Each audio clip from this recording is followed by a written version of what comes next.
Welcome to Alternate Ending, where we're discovering good movies, one bad movie at a time. I am your host, Tim Brayton. This episode is coming to you in mid-December of 2025. It is Tuesday the 16th as we release this episode, which means that it is a mere 3 days until the release of Avatar: Fire and Ash, the third film in the Avatar series.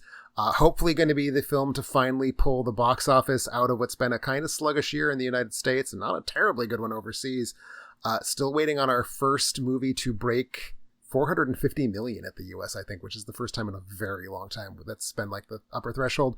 Avatar probably going to be the film to do that. But also, this is the 10th film in the career of writer-director James Cameron. And we thought that it would be a good opportunity to take this moment to look at his career, especially since if you listened to our December movie preview, where we had Brennan joined by Cameron, Sean, Brian Fowler, you heard a very dark and negative and destructive and wicked, I think, list of people just talking about how no one could possibly be excited for the new Avatar. Only children and dogs, illiterate dogs, could be interested in the new Avatar. And I'm sitting there editing this episode. I'm like, well, we already had a James Cameron thing lined up, but I am clearly going to have words with Brendan about what to do in my absence. But anyway, so I am joined by three true believers in James Cameron. I am joined all the way from the UK by Andrew. How are you doing tonight, Andrew? I'm doing good, thanks, Tim. It's a miserable, dark, evil-looking night outside, so I'm glad to be in here with you guys talking about James Cameron this evening. It is a miserable afternoon here in the Midwest. It is, I believe, 6 degrees Fahrenheit where I am. So. Oh, well, that's even worse. Yeah. Yes, and then from here in the United States, continuing from east to west, we have Zev Burrows. How are you doing, Zev?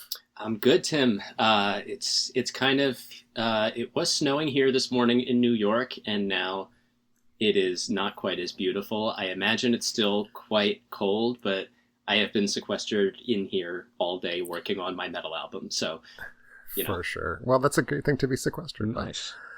And speaking of people who are probably dealing with the worst imaginable weather, Caleb. How is California? You son of a bitch. As usual, it's a dreadfully sunny 70-degree day here in Los Angeles. But I can pretend to be seething with rage and commiserating since I was unable to get opening night tickets for IMAX showings of Fire and Ash, and I refuse to see it on any other kind of screen. So I'll be waiting a few extra days to catch IMAX 3D Avatar. I am both fortunate and not, in that there is no possibility of seeing it on IMAX, so I just saw it on a premium large format. But I am going Thursday the 18th for the previews, because Thursday the 18th is my birthday. So that is the best possible birthday present to me. That's such a good birthday present. It will be the second consecutive Avatar, actually the third consecutive Avatar. Nice. That will be my official birthday outing, although the second I did not see Way of Water on my birthday. I saw both the first one and the third one on my birthday. But yes, so we are here to talk James Cameron. But before we talk James Cameron, we're going to talk a few other movies first, with our movie roundtable, where we bring a movie we've seen recently that we want to discuss. So let's go ahead and go through that. Caleb, let me start with you. What have you seen lately that you'd be interested in sharing with the rest of us? Okay, so actually, I didn't quite clear it up on the beginning. Zev, were you planning on bringing Hamnet? Was that because I do have backups? No. You go for it. Okay, so I guess my brief priors on Hamnet and Chloe Zhao, who I think it is safe to say has a very frosty reception in the alternate ending circles as a filmmaker in general. I did not see her first film. I did see Nomadland and Eternals, which I think is probably what most people have seen of her filmography prior. And I thought Nomadland was, in turns, beautiful and also completely infuriating as a story and screenplay. And I think, Tim, you wrote one of the more, against the grain reviews in the industry on it. It got away from me. I remember the writing of that movie.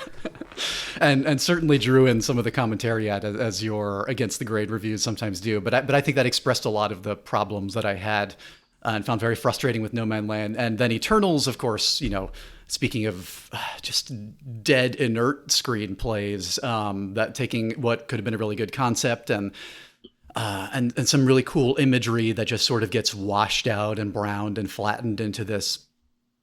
Oh, Sorry about just that. now. That was me. I'll fix this part. I'm sorry about that. But that brings us to Hamlet, which I had fairly low expectations for, both as a historical period piece about Shakespeare, about who we know very little about his personal life, famously, and there's also infamously been a great deal of speculation about it. I have not read the novel that Hamlet is based on, which is by Maggie O'Farrell. Chloe Zhao and her actually co-wrote the screenplay for the film.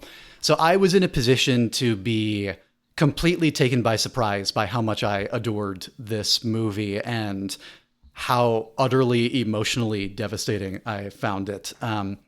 It opens with what I thought one of many really, really strong shots of this dark void of a hole in the oak that we're pulling up out of, and seeing Jessie Buckley's Anne Hathaway, Shakespeare's wife to be there, lying on the forest floor as things zoom out. There's a lot of really beautiful painterly compositions in this, really striking film visually, but really the name of the game here is the performance both of Jessie Buckley and Paul Mescal as Shakes himself, who is largely absent from long stretches of this movie as he disappears into his life in London, kind of escaping from the gnawing sense of dread and desire to do and mean something with his life that seems to be missing in Stratford-on-Avon.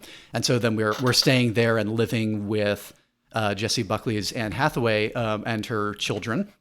And if anybody knows anything about Shakespeare's private life, they probably know that he had a son named Hamnet, which was the same name as Hamlet. They were interchangeable on the records at the time, and that he died of plague, and that this was a tragic event in their lives. And of course, Shakespeare would go on to write a play called Hamlet that, on its surface, seems to have nothing to do with a child dying of plague, but maybe has some very interesting thematic resonances you can draw out in a film.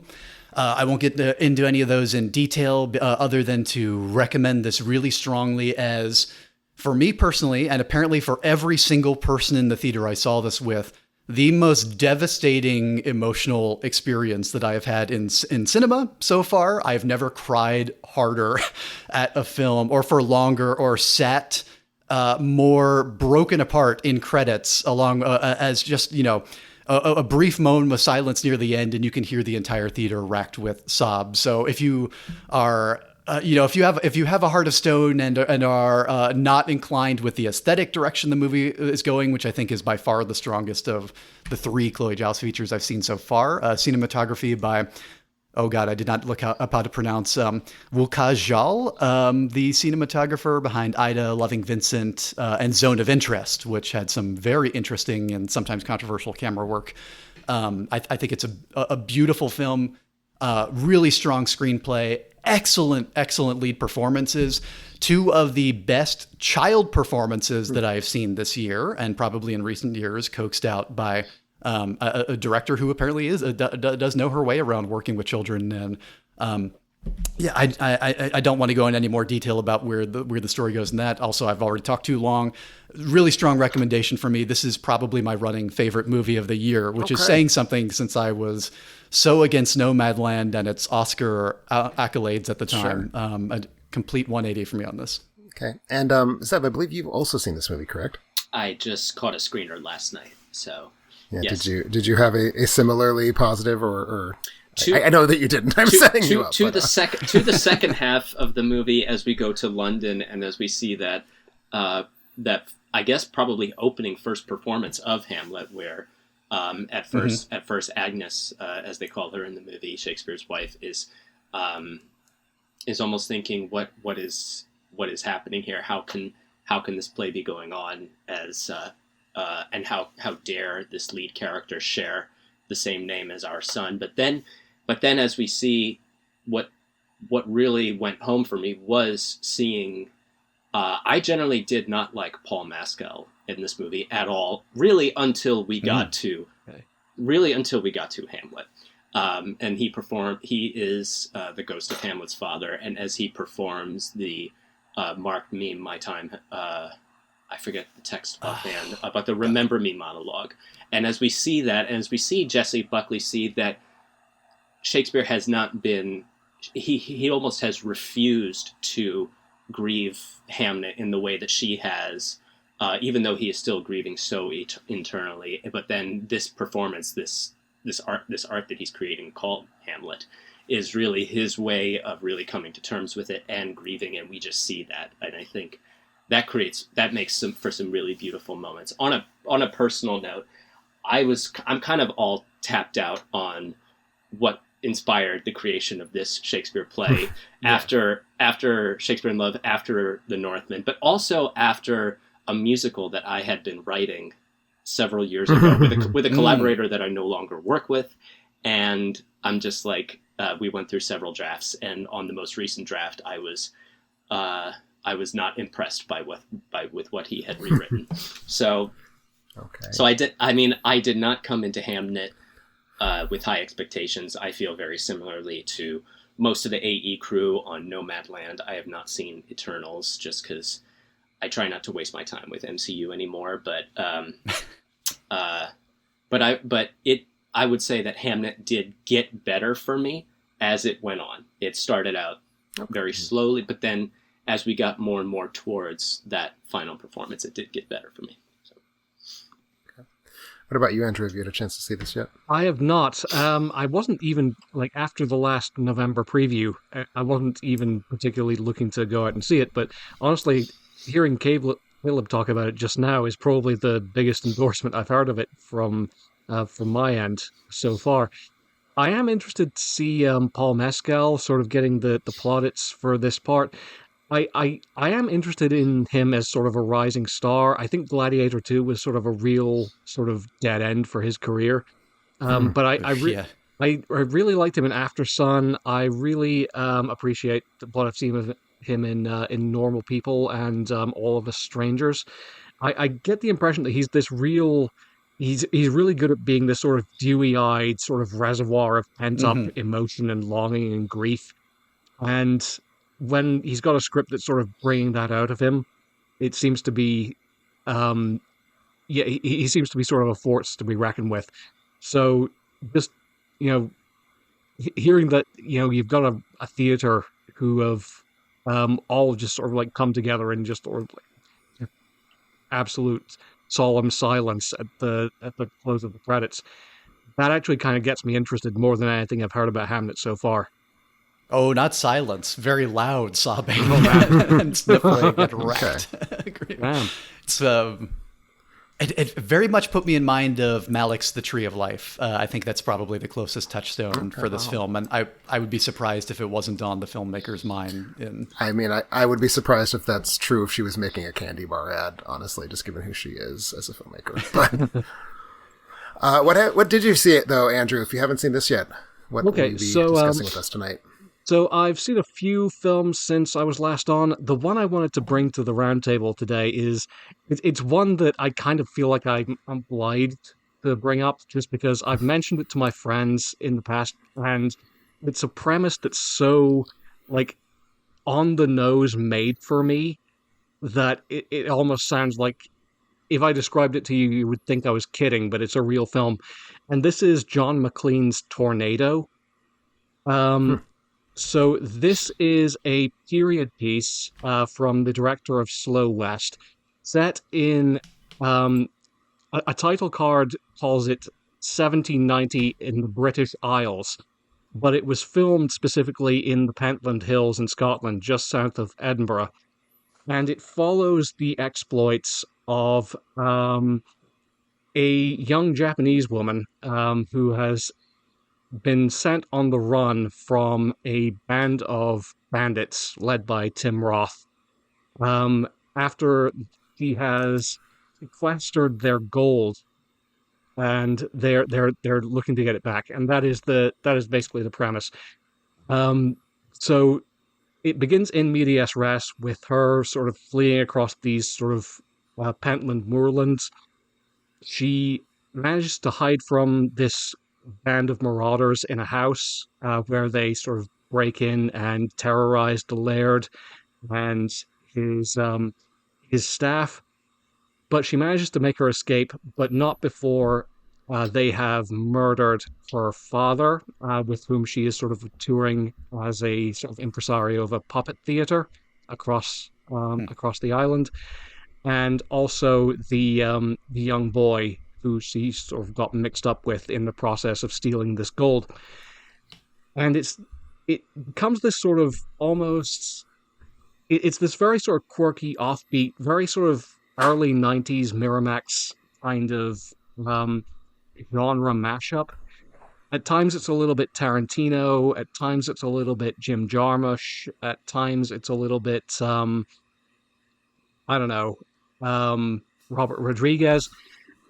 It's it's a lot of things, and it's trying for this kind of iconic, kind of almost surrealistic status, I would say. It positions its time and its setting as being this kind of almost nowhere place. It abstracts its setting quite a bit. It is shot in Scotland, not far from where I lived for a number of years, but it sort of abstracts its setting to be this kind of, almost Western sort of collision of cultures where, you've got Tim Roth, who's playing this sort of like Cockney Fagin figure, and a bunch of multicultural carnival workers who have sheltered Tornado and her father. And on paper, this sounds really cool. In execution, I don't know. Like it wasn't there for me. Like I wanted something out of this that I wasn't getting. Okay. It needed. I don't know exactly what. It needed some sauce. It needed some extra juice. It needed some extra flavor. It's just kind of slow. It doesn't make a huge amount out of its period setting.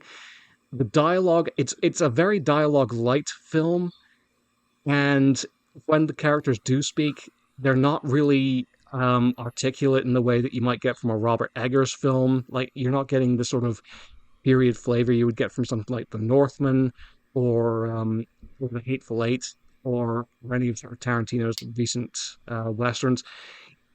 When the action gets there is sort of some bloodletting, sort of stylized samurai movie bloodletting towards the end, and there's not much of it, and there are sort of a couple of cool beats. One instance where a gentleman gets his hand chopped off, and the disembodied hand, in its twitching muscles, pulls the trigger of the matchlock pistol still in its hand, and blows out a guy's ankle. And I thought, okay, that's cool.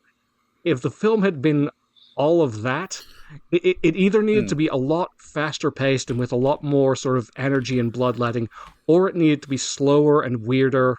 It needed to be more like a Panos Cosmatos film, maybe. I don't know. Or Prisoners of the Ghostland, or something like that's that. What this reminded me of. Yeah, that's actually not a bad point of reference. Actually, that sort of like cross cultural Sion Sono sort of genre riff. I don't know. It just feels like it's sitting in this sort of median, indifferent. It can't commit to a mode, and it sounds much cooler on paper than it ends up being. So unfortunately, like, it's not doing anything terribly wrong. Like, it tells the story it sets out to tell, but it's also not doing anything like especially right. Does that make sense? Yeah, because I went from hearing, I'd never heard of this film, so it went from like I'm excited based on your description to I'm bummed out in a very short period of time. So thank you for taking that bullet for the rest of us. Sorry for that roller coaster ride. Yeah. No, it does sound like it would have been up my alley, and then it sounds maybe less so. Is this something anyone else has seen or at least heard of?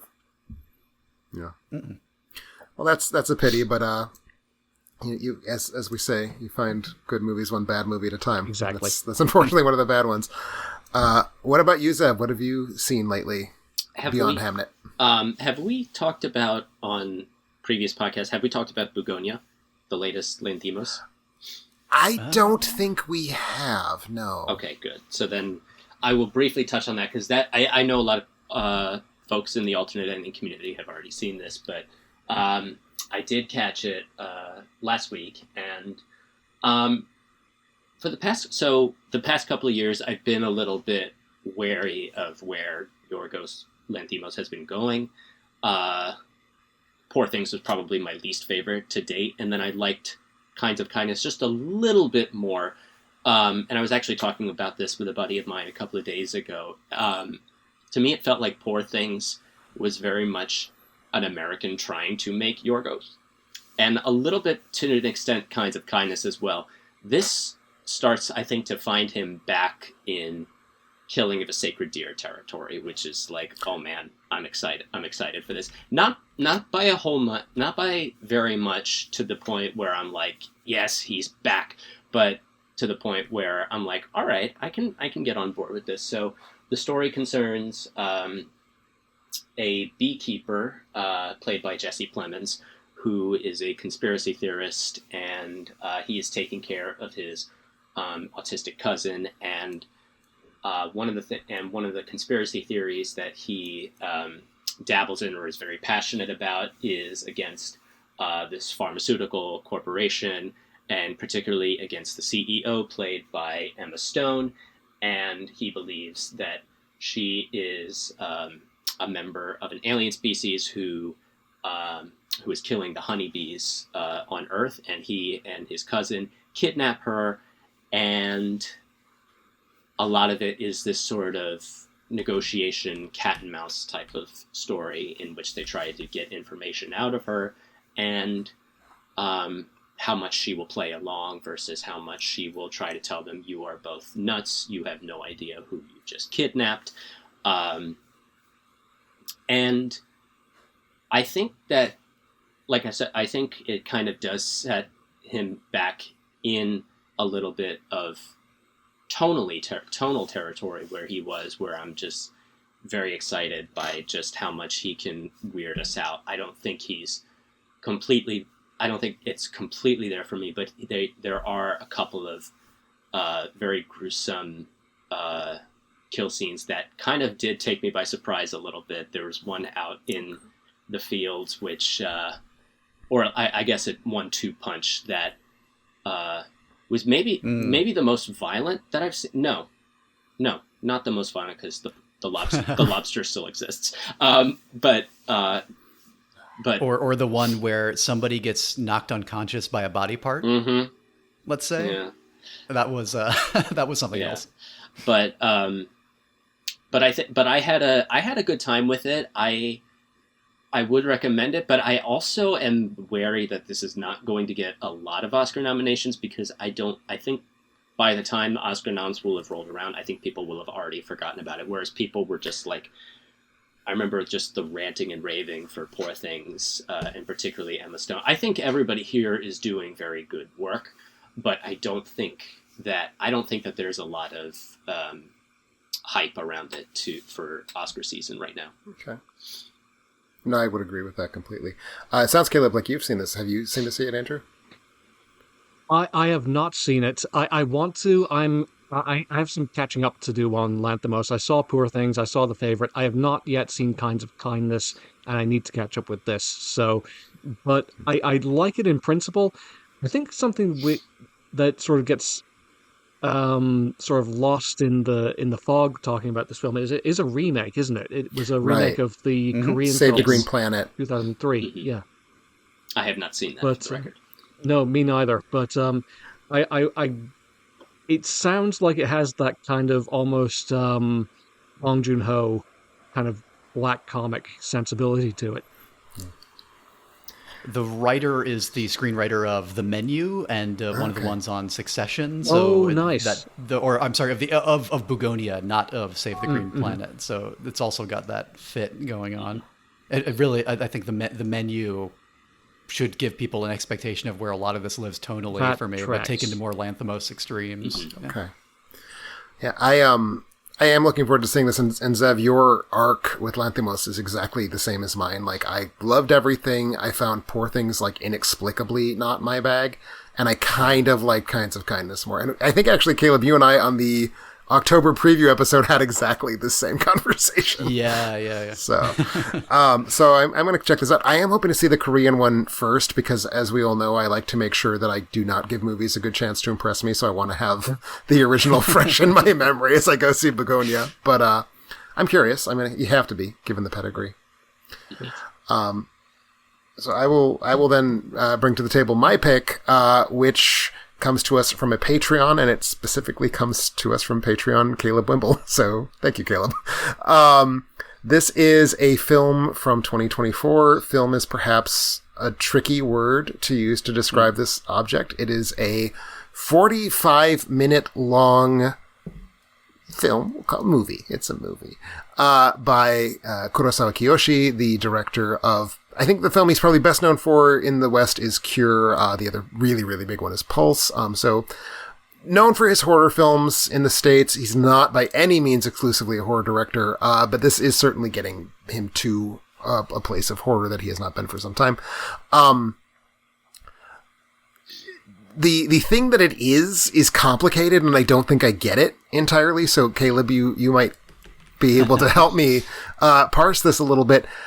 It was made for a platform where, as I understand it, you're able to bid on having the rights to then charge other people to rent the movie from you. Does that sound like I have something even slightly close to correct?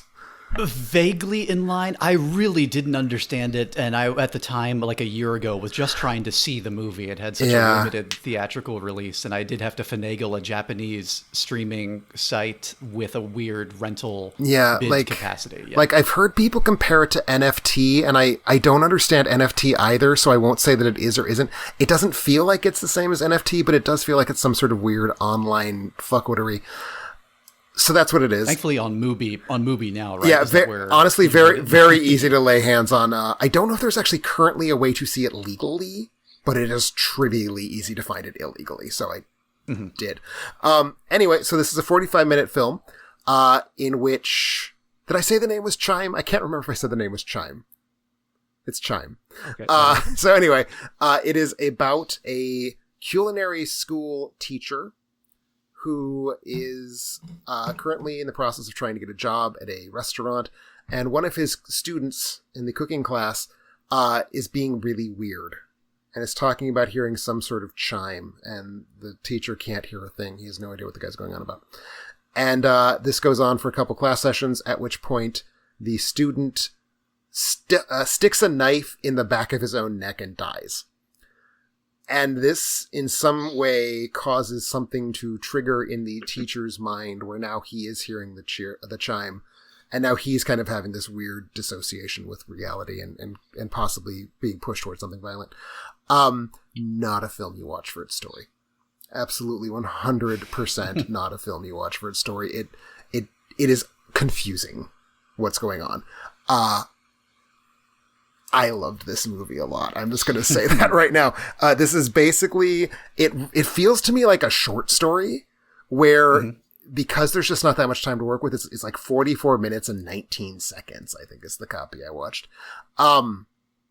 Barely a feature, not even a feature, depending on whose definition you use. I use the Academy's, which is 40 minutes. So barely a feature film. So it's not like spinning a narrative about how this man's brain breaks. It's really just like vibes. Like, let's just kind of throw a bunch of vibes at you in quick succession. And again, it reminds me of a short story where it's really just kind of describing a scenario. Like there's a, this is not the same thing at all, but like there's a Lovecraft scenario where a Lovecraft short story where he's like, one day I was on a beach and this lizard man walked out on the beach and it freaked me out. And then he walked back in the ocean at the end. And like, it's got that kind of vibe of like, there's nothing that's happening here. It's more just like atmosphere that's really oppressive and really unpleasant and really violent. You do watch his relationship with his students begin to degrade as he starts and his getting relationship obsessive. with his family gets a little weird. His wife starts the movie weird. Like there's the scene where she's recycling and she has this look on her face. It's like of just pure animal hunger as she's dumping like cans into the recycling bin. It's astonishing. Way too many cans too. So many cans, couple, like huge bags of cans. And there's this like can noise is being foleyed in, and it sounds like they're just like crumpling aluminum cans right in your ear for like 3 minutes. It's incredibly aggressive, which is one of the things that I think works here. Amazing sound in this movie. Oh, yeah. Really, really aggressive, violent sound mix that does not include the chime. We do not hear, I think you can sort of hear something that maybe corresponds to the chime, but it's also maybe you're just kind of wanting to hear the chime. So there's this drone that kind of has like undertones that you might be misunderstanding. Really great stuff. But the soundtrack that does exist is full of these extraordinarily loud metallic noises. There's the cans, which happens multiple times. There's an elevated train outside the school, which is really, really loud, and it throws these hideously ugly, like reflected light beams into the school and creates these really weird flickering shadows. So it's really this film that's just about like 45 minutes of modernity is going to break you, and it's going to leave you in some sort of horrible, busted up version of yourself who is maybe not a human, is maybe capable of violence towards yourself or others. The end. And that's, again, it's just this kind of quick run in and run out through an atmosphere. I loved it so much. I will say this, Caleb, you paid for me to talk about this on a podcast. I think you're probably going to get a written review because I have lots of big feelings about this that I would like to share. I think even at 45 minutes, it does not have, it repeats some of its same tricks. Like, it repeats things intentionally. Like there's certain setups inside the cooking school where every time it repeats the onion chopping. Speaking of the sound design. That's one that works for me though. But like there's certain setups that it works consistently. And like every time we see it again, it like ratchets the tension tighter and you get more and more freaked out. I think every time there's a shock cut to some very noisy thing, at a certain point it feels like that's a crutch the movie is using and not something that it's continuing to generate with. But again, it's 45 minutes long. It's only trying to come in, make you feel really unsettled. Does it a lot of interesting different ways. Really good color design in this film. Like there's a scene where the main character walks into an alley, and like the alley has dark blue on one side and kind of a muted mottled blue on the right side, and he stands on the right side and he's wearing a shirt that's the same color, so it looks like he's kind of falling into the background, and then it cuts and he's standing in front of yellow, and it's like really jarring and shocking and scary that he's standing in front of yellow. So just really, really good use of form to manipulate this feeling of like unease and dread. And I just was besotted with it. So thank you so much, Caleb, for putting this in front of me. Would have gotten to it eventually because Kurosawa is a big name. I am hoping to catch up with Cloud. But oh my God, this is like a top 3 horror film I've seen in the 2020s at this point. It's one of the only films that I can think of that has unnerved me more, particularly in its sound design, but just as a general object, is his Pulse or Cairo circuit. Like just one of the most disturbing ghost films I think ever created. It's very definitely. I've seen Pulse, I've seen Cure, and I've seen one of his non-horror films. It feels like his thing. Like he's not reinventing the wheel here. He's doing what he does, but it's like such a condensed version of it. I refer to it as a reduction in my Letterboxd because he's a cook, so he's like he's reducing a wine sauce. But like it's such an intensified version with like all of the stuff that like makes it a narrative just kind of stripped away, and it just becomes this kind of pure experience of like thrills and tension and terror, and I loved it. I don't know if this is remotely appropriate, but when you describe the premise of the student like ends up dying and sort of passes on this sort of contagion, this sort of metaphysical contagion to the teacher, that sounds to me like, is this not the plot of Smile? Smile was on my mind. It's much better than Smile. It's so much better. The things that came up in my mind specifically were Smile because it has the same plot, but it's better. Memoria because it's all about being haunted by a sound that might not actually exist, but Memoria is not a horror film. And Skinamarink because it's basically just about like pure affect without really any sort of narrative, but it's not an experimental film. Like it is a representational movie. So in that sense, it's kind of like the best pure horror movie. And all those things are playing in sort of the Ring, like, progeny as well of that mimetic horror slipping into your mind as a curse. Oh, yeah. Very, very like the new face of J-horror. We don't see anything. It kind of makes a show about not seeing anything. on 2 separate occasions, someone's screaming in close-up and we don't see what they're looking at. So again, kind of these repetitions that maybe don't need to repeat quite as much as they do. But it's still very much about like the city and technology and metal, but it's not about ghosts.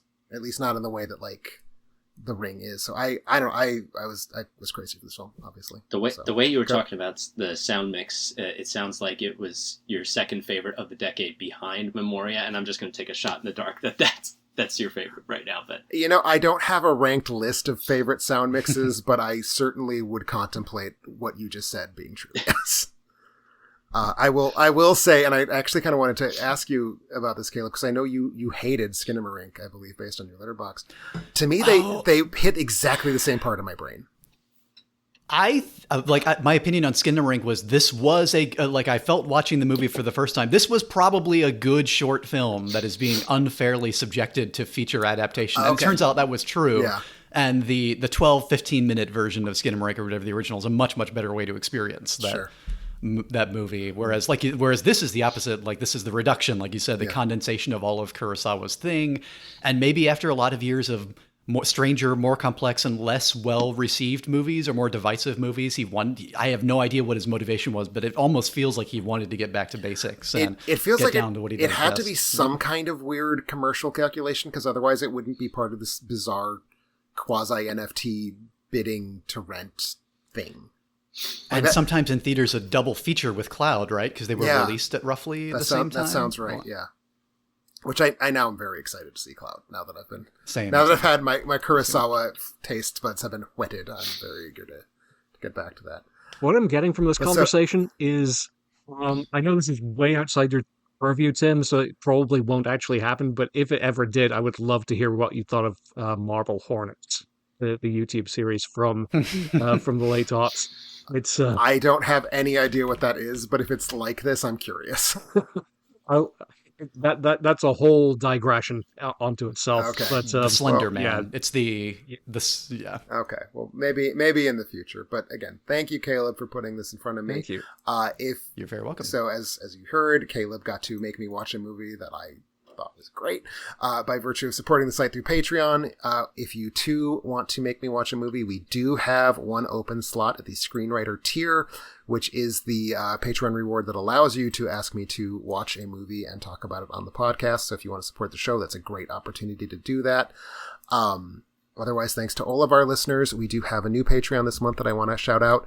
That is William C. Ham, who upgraded to support the show at the crew head level. That entitles him to vote in our polls and to get early access to classic movie reviews, which are still trickling out. I'm just about caught up on the various Summer of Blood that should have been done months and months ago, but there it is. So there's still some of those classic movies coming out, and then I will be pivoting over to review more contemporary stuff, but certainly there will continue being old reviews. If you want to get early access to those, read them a week earlier, the crew head level is the way to do that. So with that, we should probably switch gears a little bit and talk about the man of the hour, or the man of the 3.5 hours, depending on which one of his films we're talking about. James Cameron, who, as we said, his 10th feature film, Avatar Fire and Ash, that's Avatar 3, is in the offing. It's coming out any day now. And so we thought we would talk about his filmography kind of more or less in order. I mean, I think we'll probably be bouncing around a little bit. But we should start at the beginning, and I'll just give the quick reminder of who James Cameron is in case you are unaware. James Cameron is a truck driver who got kind of half-assedly involved in visual effects. He kind of entered Roger Corman's sphere of influence. He made this short film called Xenogenesis, which is available in a shamefully bad copy online, which is the only way I've seen it. Mm-hmm. But so he was kind of a techie, kind of liked mechanical stuff, so he got involved in making practical visual effects. Corman heard about him. He made some effects for a few Corman films, most notably, I'd say, Battle Beyond the Stars and Galaxy of Terror. And then he got a chance to start directing movies, sort of, when he was attached to the 1982 film Piranha 2: The Spawning, which is one of those movies that exists sort of because some Italians got their hands on the rights to Piranha, So it is a film that was executive produced by Ovidio G. Asonitis, who I have now seen one film by Asonitis that I loved and one film by Asonitis that I did not love, and I don't know what to think about him at all, but certainly someone who is interested in exploiting trends. So he hires James Cameron to make this film Piranha and ends up firing James Cameron. So there's been a sort of on and off over the years. Does this count as a James Cameron film? Initially, he said no, it doesn't. I think in more recent years, he's kind of come around and was like, well, I did learn some things from that film, so sure, we'll count it. But it's sort of the black sheep of the Cameron filmography. Certainly the only one of his films that he did not, in some sense, originate. One of the very few films, in fact, possibly the only one that does not start with the letter T or A, which is one of those things that I just love about his filmography. That he has this weird thing. I recall that was a whole conversation in the run up to the release of Alita Battle Angel, because the original name of that manga is Battle Angel Alita. Yeah. So the fact that it was changed to Alita Battle Angel, I think there was a lot of conjecture at the time that was specifically done to keep to that pattern, which is he is someone who would do that, for sure. It feels like it. But we should start. We're not to at Alita Battle Angel yet. We are at Piranha 2, The Spawning, which I believe, Andrew, you are the only other one besides me who has seen. Oh, yes. We're going to skip Xenogenesis? We can talk if you've got thoughts on Xenogenesis, I'm happy to. How many thoughts are there to have on Xenogenesis, really? It's like a 10-minute short. I would have hired him. I would have hired him. Absolutely, yeah.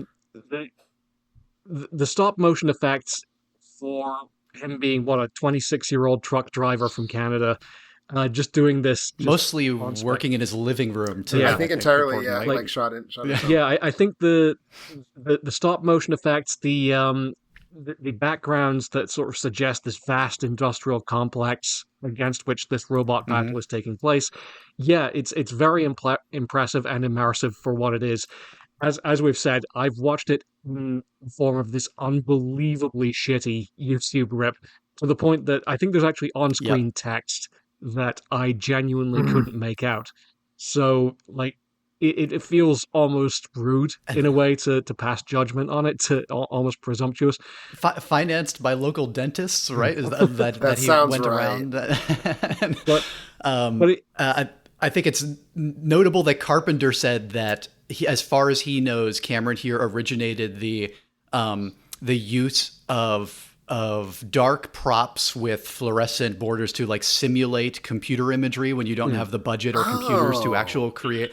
So Escape from New York uses that really, really well in what I always thought was a wireframe computer image of, the drone or the plane or whatever flying around New York City, but is actually just around a bunch of black painted boxes with wireframe things, which he credits from Xenogenesis here, and just the sort of early brilliance of this young would-be filmmaker who apparently Cameron saw Star Wars and it changed his life, and he decided he needed to be in movies no matter what. So many people saw Star Wars and it changed their life at this point. Yeah, but it speaks to this really cogent and really coherent vision of futurism. I think you can see it even as early as Xenogenesis, this very pronounced emphasis on these chunky, heavy, bulky robots and these sort of flat metal planes and these engulfing sort of military industrial complex spaces that seem to sort of dominate a lot of Cameron's imagination. It just sort of seems to be where he lives whenever he daydreams. Oh yeah. What woman as icon too, like the way that the co-lead, the female lead in this film is portrayed, feels like a preview of what women as mothers and as lovers are going to be throughout much of his career. Very, very fair. And I will say, in the interest of not spending as long to record this podcast as it takes to watch all three Avatars, we're not going to spend too much time on his visual effects, but there's something there. Battle Beyond the Stars in particular, I don't know if anyone else has seen it. Really impressive low budget design work. The execution's really good. And Galaxy of Terror, which a lot of people sort of cite as because Galaxy of Terror is very clearly a knockoff of Alien. Of course, Cameron's second proper film is Aliens. So a lot of people kind of assume that there's a linkage there. he is the only thing about Galaxy of Terror that's like working. Like it's fun, it's campy, it's stupid, but like it's very beautifully designed. Like the look of it's really cool. So like there's definitely something there to his early effects work. 100%. Just a kind of tactility. And, you know, I like what you were saying there about that kind of like chunky working objectness, which is certainly, I think, very important in a lot of his features, especially at, say, Aliens. Really, you can tell that it's there. Like, and you know, it's easy to say the Canadian truck driver who made a $2 billion movie. I don't think it's like him being a truck driver is, I think, very important. I think that the fact that he comes from not just a working class milieu, but like a working class using machines to do jobs type of thing, I think matters a lot for several of his films, and we'll touch on that. I have some truck drivery moments that I like to pull out, especially from a couple of his mid career films. Definitely. Galaxy of Terror is fun, but it kind of has the bad fortune nowadays if you watch it as being it's very overridden by that one scene. Which we don't necessarily need to get into. It's a bit gross. It's a scene that Corman made sure was in the film, and if you know about Corman, you understand the moral and aesthetic value of the scene in question. Yep, I love Corman, but he sold movies. He was not an artist. But we were about to start talking about Piranha 2 and then ran away from it, which is maybe okay. But yeah, so Andrew, what do you think about Piranha 2? So here's the thing about Piranha 2 is it sort of gives us an off-ramp, because when we talk about James Cameron, you know, he's made, as we say, 9 features, 10 as of the release of Fire and Ash. And I think it's very easy to sort of sound like we're too quick to praise him some of the time. Like maybe we're letting him off with too much. Piranha 2, the existence of Piranha 2 kind of gives us a bit of a sluice gate to say, yeah, this is what James Cameron movie looks like when it's not good. Right. Yeah, because it's not has good. Some elements. It's not good. It's not good. It is a film with underwater photography, which is almost as important as Truck Driver, I think, maybe even more so. Definitely, and I feel like he's actually acknowledged that was one of the things that he did gain from this film, is realizing how much there was you could do underwater with a movie. It has Lance Henriksen as the lead. That's true, yeah. And so that's important. Well, is he the lead? I think he's like the third most important character. He's the lead of my heart. Yeah, true. Me too. But the underwater footage is actually really impressively done on sort of a technical level. It also has sort of the effect of making a lot of the climactic scenes really slow and lugubrious, and obviously none of the characters are able to talk for about 20 minutes at a stretch. Right. It's a bit difficult because I did watch it right back to back with the original Piranha, which was directed by Joe Dante, which is actually a really solid movie. That's like a good sort of solid, like campy, satirical, like B-movie pastiche. And seeing Piranha 2 straight after it, like it's not doing any favors. But no. Yeah, there's something to it. Like I think the makeup effects are actually kind of cool frequently. Like the gore effects, some of the kill scenes are like quite fun. It's very consciously sort of ramping up the violence from the first Piranha, which I think is sort of what Alexandre Aja like cottoned onto when he made Piranha 3D years later. But by and large, it is like this very sort of shapeless, like just succession of kill scenes that doesn't have much of a plot to it. Do you buy the story about him being locked out of the editing booth? Because I mean, I have no reason to believe it's untrue. I mean, like, he wasn't an important director. And it was a film that was, you know, directors get locked out of the editing booth a lot. It's not like unusual. Okay, fair. Yeah. I don't know. It's just like, it seems like something he would want to distance himself from in subsequent years, like for understandable reasons. But no, I mean, it's the story he tells of the production history is self-serving, but I don't know that I have any reason to assume that it's not true. Yeah, just because it works out. Yeah, because again, like this is the executive producer made Tentacles, which I need to rewatch, but I do not recall thinking highly of Tentacles at all in a way that reminds one of Piranha 2. Okay, yeah, that makes sense.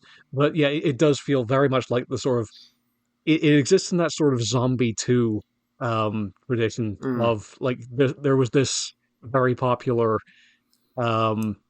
genre film that came out in the States, and it made a lot of money. So, like, here come the Italians to sort of, like... Yeah, and I mean, if I had to pick the country that is responsible for my most favorite horror genre films, it would clearly be Italy. Oh, clearly. But that does not mean that Italy is not an industry built around ripoffs, because it emphatically is. But no, yeah. like, I think the only reason anybody watches Piranha 2 now is if you're coming on a podcast to talk about James Cameron, frankly. I want to nudge back on that slightly, because I do think that Piranha lives in people's memory, and the idea that there's some sort of weird, horrible Italian sequel to Piranha would keep at least some people curious about it. Yeah. Maybe just me of the four of us, but... In fairness, the only Piranha movie I've not seen at this point is Piranha 3 Double D. So it's a hoot. I like it. I'm gonna have to. It's cool. I'm gonna have to catch up on that at some point, I guess. I think that movie scratches the same itch that 3D does, with less shame about doing so. But yeah, so Piranha 2 happens, somehow does not end James Cameron's career right there.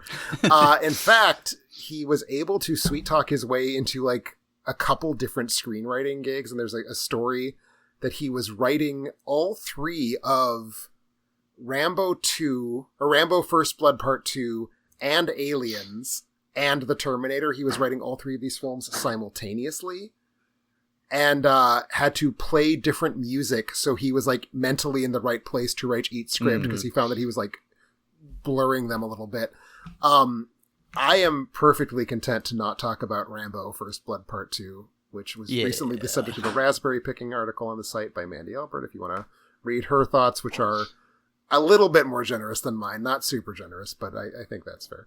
But certainly we could start by talking about the first of those films that he ended up directing, a low-budget robot that kills people movie called The Terminator, which was basically an indie film at the time it comes out. It's obviously now part of the firmament of sci-fi cinema, but at the time it was just kind of a junky, what if the slasher movie was also a sci-fi picture?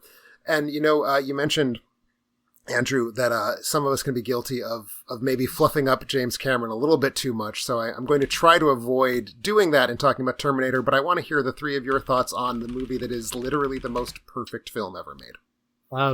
Masterpiece, can't really be faulted. It's like, I don't think there is a single chink in the Terminator's armor, figuratively or literally.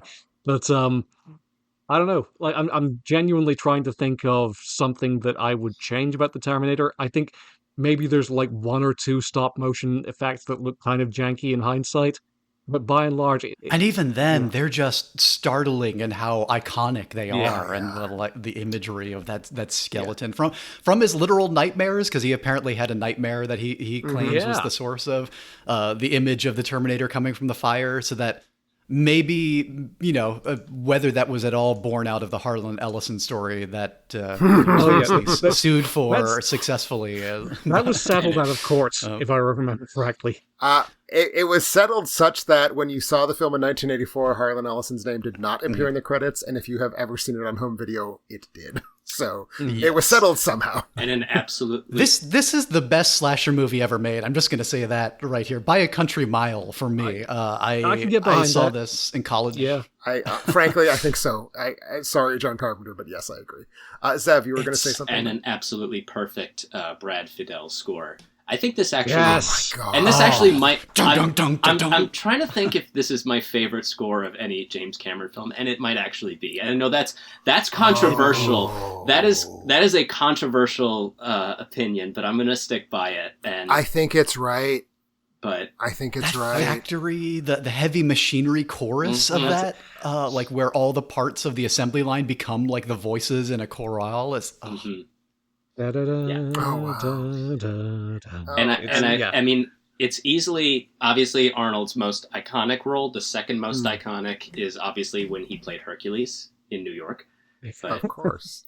Of course. I I will say, in the attempt to find fault with a movie that I wasn't joking, I actually think is like perfect. I don't think you could improve on Terminator. I think it is a machine that does one thing, and it's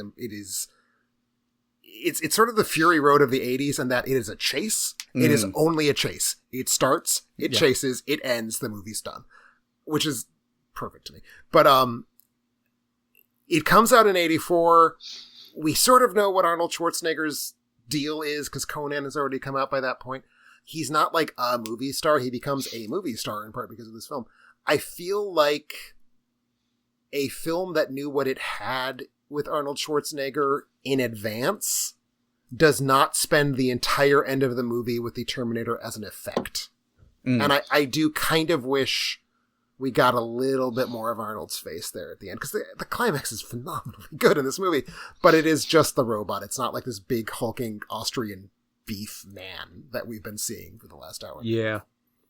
To the point where it's almost difficult to conceive that he intended to star Lance Henriksen originally as like an actual infiltrator unit, which is much more believable when it's Lance Henriksen as somebody who could wander in unnoticed into a nightclub. Or Robert Patrick, for that matter. And I think Cameron's filmography is all about, like, is this believable or is this good cinema? And I am always going to vote for good cinema. Yeah. It's Schwarzenegger clomping, and that is the best cinema.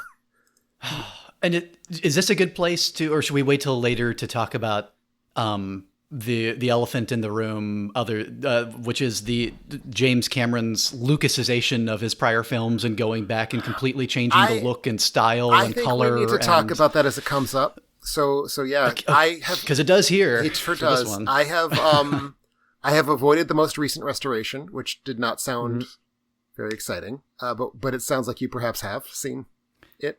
Yeah, because I very recently went to all the trouble of trying to hunt down the highest resolution version of this that I could see that has not been completely fucked with and DNR'd to all hell, digital noise reduction for our non-nerd listeners, and just aggressive AI smoothing of features, rubberization of faces, and also Cameron at some point, maybe because of his spiritual affinity for water and being underneath water, has decided that all his old movies should be a bluish, tealish green. His kind of blue color. Thing is a problem. It's a problem. He literally has justified it for the Terminator by saying that it's more futuristic and looks more. I guess it was 2004-ish, mid 2000s where he did the first restoration, or early mid 2000s of the Terminator. And said that blue was just a more modern look for a film, to have aggressive color filtering over the whole thing, and that he didn't think modern audiences could connect to a film with, natural colors and lighting, which I just philosophically recoil from, as much as I adore his filmography, his treatment of them. For such a tech head, it's astonishing how bad he is at home video. Oh yeah. I will also say, less famously than any of the imagery, Terminator has, I think, until the 4K, like the only thing the 4K got right, you have never been able to see anything resembling the original theatrical mix on home video. So, including like even the Laserdisc version, up to and maybe the Laserdisc version, I'm not sure, but up to and including like they re-recorded the sound of bullets so they sounded better in like the new mixes. Like it's a literal like straight up redone sound effects portfolio.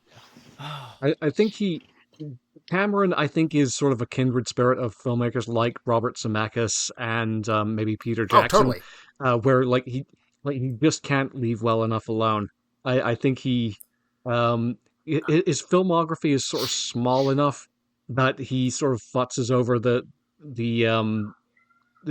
films that he already has out in the world, not always to their best interests. No, for sure. And I think one of the things we'll definitely be talking about as we get into the films, perhaps including with the very next one, is his tendency towards director's cuts. But that does get us to 1986's Aliens. Really quickly, which, of course, I just want to say, I think of those three, I think Cameron is the only one of those three directors you mentioned, Andrew, who's still making good movies. True. Yeah. Well, Peter Jackson isn't making movies at all. So there's that. It's astonishing to me that the Hobbit movies are the end of his career. Well, like I wouldn't want that to be the last thing I did. If you see the sort of like the way he looks in the behind the scenes features in those movies, it sort of becomes understandable. But that's beside the point. Has he said that he considers the Beatles thing his magnum opus? Speaking of just atrocious things done to old footage. I have not and maybe will not watch Get Out. I do not want to see that footage for 9 hours. I've seen enough clips to say, wow, this is an abomination to do this to perfectly fine existing film footage. But you know, Aliens. Which just to Speaking make of sure, abominations, we've all heard the story about the pitch meeting, right? Yes, the dollar Just sign. wanted to make sure the dollar sign. of course. Oh, yes, you got to tell it though. Yeah. So he walks into the 20th Century Fox studio, the executive offices. He writes the word alien on a board. He writes an S at the end of the word alien, and he turns the S into a dollar sign. And then says, "Any questions?"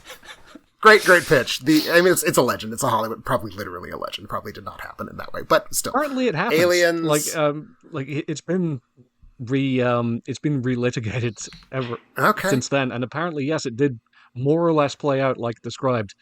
That's awesome. Because it's a great story. Because that's when you got just the biggest balls. Like, how do you even walk with balls that size when you do that? Especially at that point, you've only made Piranha 2, to be clear. Terminator has not come out at the time of this pitch meeting. But, so yeah, Aliens. Maybe an indication of how sequels will go for Cameron, in that he takes a movie that, much like The Terminator, was so perfect and svelte and nasty and self-contained and undemanding of any additional commentary, and finds the way to turn this into a sequel that is a different kind of movie fundamentally, but is for me, it's not as good as Alien, but is an incredible movie that for a lot of people is on like worthy of speaking of in the same breath. And I certainly think that's true. That finds a way to take it a new place and expand on the world in some really incredible ways. Speaking of chonky machinery and industrial power, and then of course the Vietnam War, which will become another preoccupation for the rest of Cameron's career and the American military-industrial complex. Yeah, no, I mean, to your first point there, to me, as much as this movie has so much going on in it, this is the movie about that mech at the end, which is like such a working class person stages that as the climax to his movie. Like, you don't just come up with that. That is such a perfect, because this is also, I'm talking about, I'm going to keep saying he was a truck driver. This is a movie about a bunch of grunts. And obviously it's a war movie, and war movies are always about a bunch of grunts. But I think that's a kind of nice way to, one of the things that does tie into the first Alien, which is also kind of about like a working class ship. But I feel like there's such a good, like, the working class being the working class saves the day. Like, Sigourney Weaver has to get onto this like big chunky piece of equipment like you might have a forklift. And that to me is what's special about this film, is amongst many things that are special about this film, is that it's really so earthy in that way. And the sort of corollary to that is the sort of distrust of suits. You've got you've got the character from Wayland Yutani who's basically misleading everyone to essentially it's the whole operation is this Trojan horse to try and bring one of the aliens back and experiment on it, as it always is with Wayland Yutani in these movies. But it actually pairs quite well with like Predator from the year after, in that it is this sort of fable of the American military complex being just rendered utterly like impotent and ineffectual in the face of just Predator owes so much to this movie, and Predator 2 even more so. But definitely. Yeah, just in the face of just like this rampaging, ferocious, like natural force, like this tidal wave of just chitinous flesh coming after us. It's it's just really primal. And Sigourney Weaver becoming the one of the long series of strong Cameron heroines of working class women, often who are forced into this horrible, dangerous situation that they don't want to be entering into, demonstrating their wisdom and insight over all the idiot meathead men around them. And becoming a mother in the course of it in a way that is contrasted even with the Alien itself, which I think Ridley Scott hated this decision for a long time and later reconciled him to the decision to make the Alien queen, which I forget who was doing the main puppeteer work on this movie, who insisted to Cameron that it could not be done, and he designed the puppet himself. Stan Winston designed the creatures, I believe. But I'm not sure if that's what I'm not familiar with the story you're talking about. Well, he had he really clashed with the production team on this. I think his first time working in the UK, and they actually had strong union protections, which is an interesting working class commentary here. And like, like we're done at 5 p.m. Like that's our working day for the movie. And he would be furious and trying to keep them from leaving the studio and going to the pub or whatever afterwards. And the crew just hated him and his guts, and they were at war throughout much of it. I think he even walked out at a couple of instances. Yeah, this will also be a motif. Yeah, this is sort of like part of the mythology of James Cameron, particularly in his early career, that we've not really touched on. Apparently, he was just a bastard to work with. Like, he was just like... Apparently until, like, Way of Water remained, so... More or less, yeah. Yeah, but Zev, I think you had something you were going to say. Right. When I want the... Well, what the hell am I going to say? The first Alien, I think I watched for its near, like, just atmospheric dread. This... I think we all watch kind of for its obliteratingly good action. But this was also the first time he did work with James Horner, which very infamously they got off on, I think, a very bad foot and would not work again until Titanic 11 years later. I think by the time, what was it? I forget if he scored Star Trek 3 Search for Spock. I think he did, but by the time he did, yes, he did 2 and 3. He did 2 and 3, but by the time that I think they needed him back for the 4th Star Trek, he was too expensive for their budget. But Cameron, I think, had the budget to hire him for this project, and they did. And speaking of not getting along well, it is interesting to me how I want to know just how he got Horner back on for Titanic, because I mean this was an 11-year gap, and I think probably my favorite of their 3 collaborations. It's been almost a decade since I've seen this movie, so maybe take everything I say at very face value, but it's probably my favorite of the 3 collaborations. That's fair. I have the problem that I always have with James Horner, which is like I hear the cues from earlier in his career, and you say he's already scored 2 Star Trek movies. Well, yeah, they're both in it. Like he is just flagrantly stealing from Star Trek 3, and less flagrantly from Star Trek 2, but still kind of flagrantly. So I would probably be a Titanic voter where he is merely stealing from Braveheart, but good old James Horner. I did want to point out a couple things that we've kind of touched on. One, a lot of this movie's sort of stuff is inherited from Alien, like the corporations, the bad guys. But I think it's really telling that in Alien 1, the corporation is kind of in the background of the film as a threat, but it's not like what really matters, except like in one scene. It is front and center in Aliens that the corporation is actually the bad guys and the aliens are just kind of there. And I think that feels very much in keeping with like how James Cameron kind of approaches, again, like a working class. He's very anti-elitist in a lot of ways. He's all about like the poor people who actually get the job done are the ones we need to care about. I also think that Aliens is the first film where he debuts, and I think this is all the same thing. He debuts his way of writing dialogue, which is it's an acquired taste. If you like his films, I think you have to kind of make allowances that he's got some weird way to have people talk. But I like about it that it's not fussy. Like he's not a Joss Whedon. He's not there trying to convince you that he's clever. He is someone who wants to like make sure that you are as intelligent as the characters in the movie. So he's like, some of his really clumsy dialogue, I think, is coming from that place. Less so in Aliens than in certainly something like Titanic, that dreadful, dreadful Picasso line. I think there's a kind of... There is a... I don't want to say this in a way that's going to sound awful. There's a low level of literacy in his dialogue that I feel is because he is like making films for the working class and not for critics.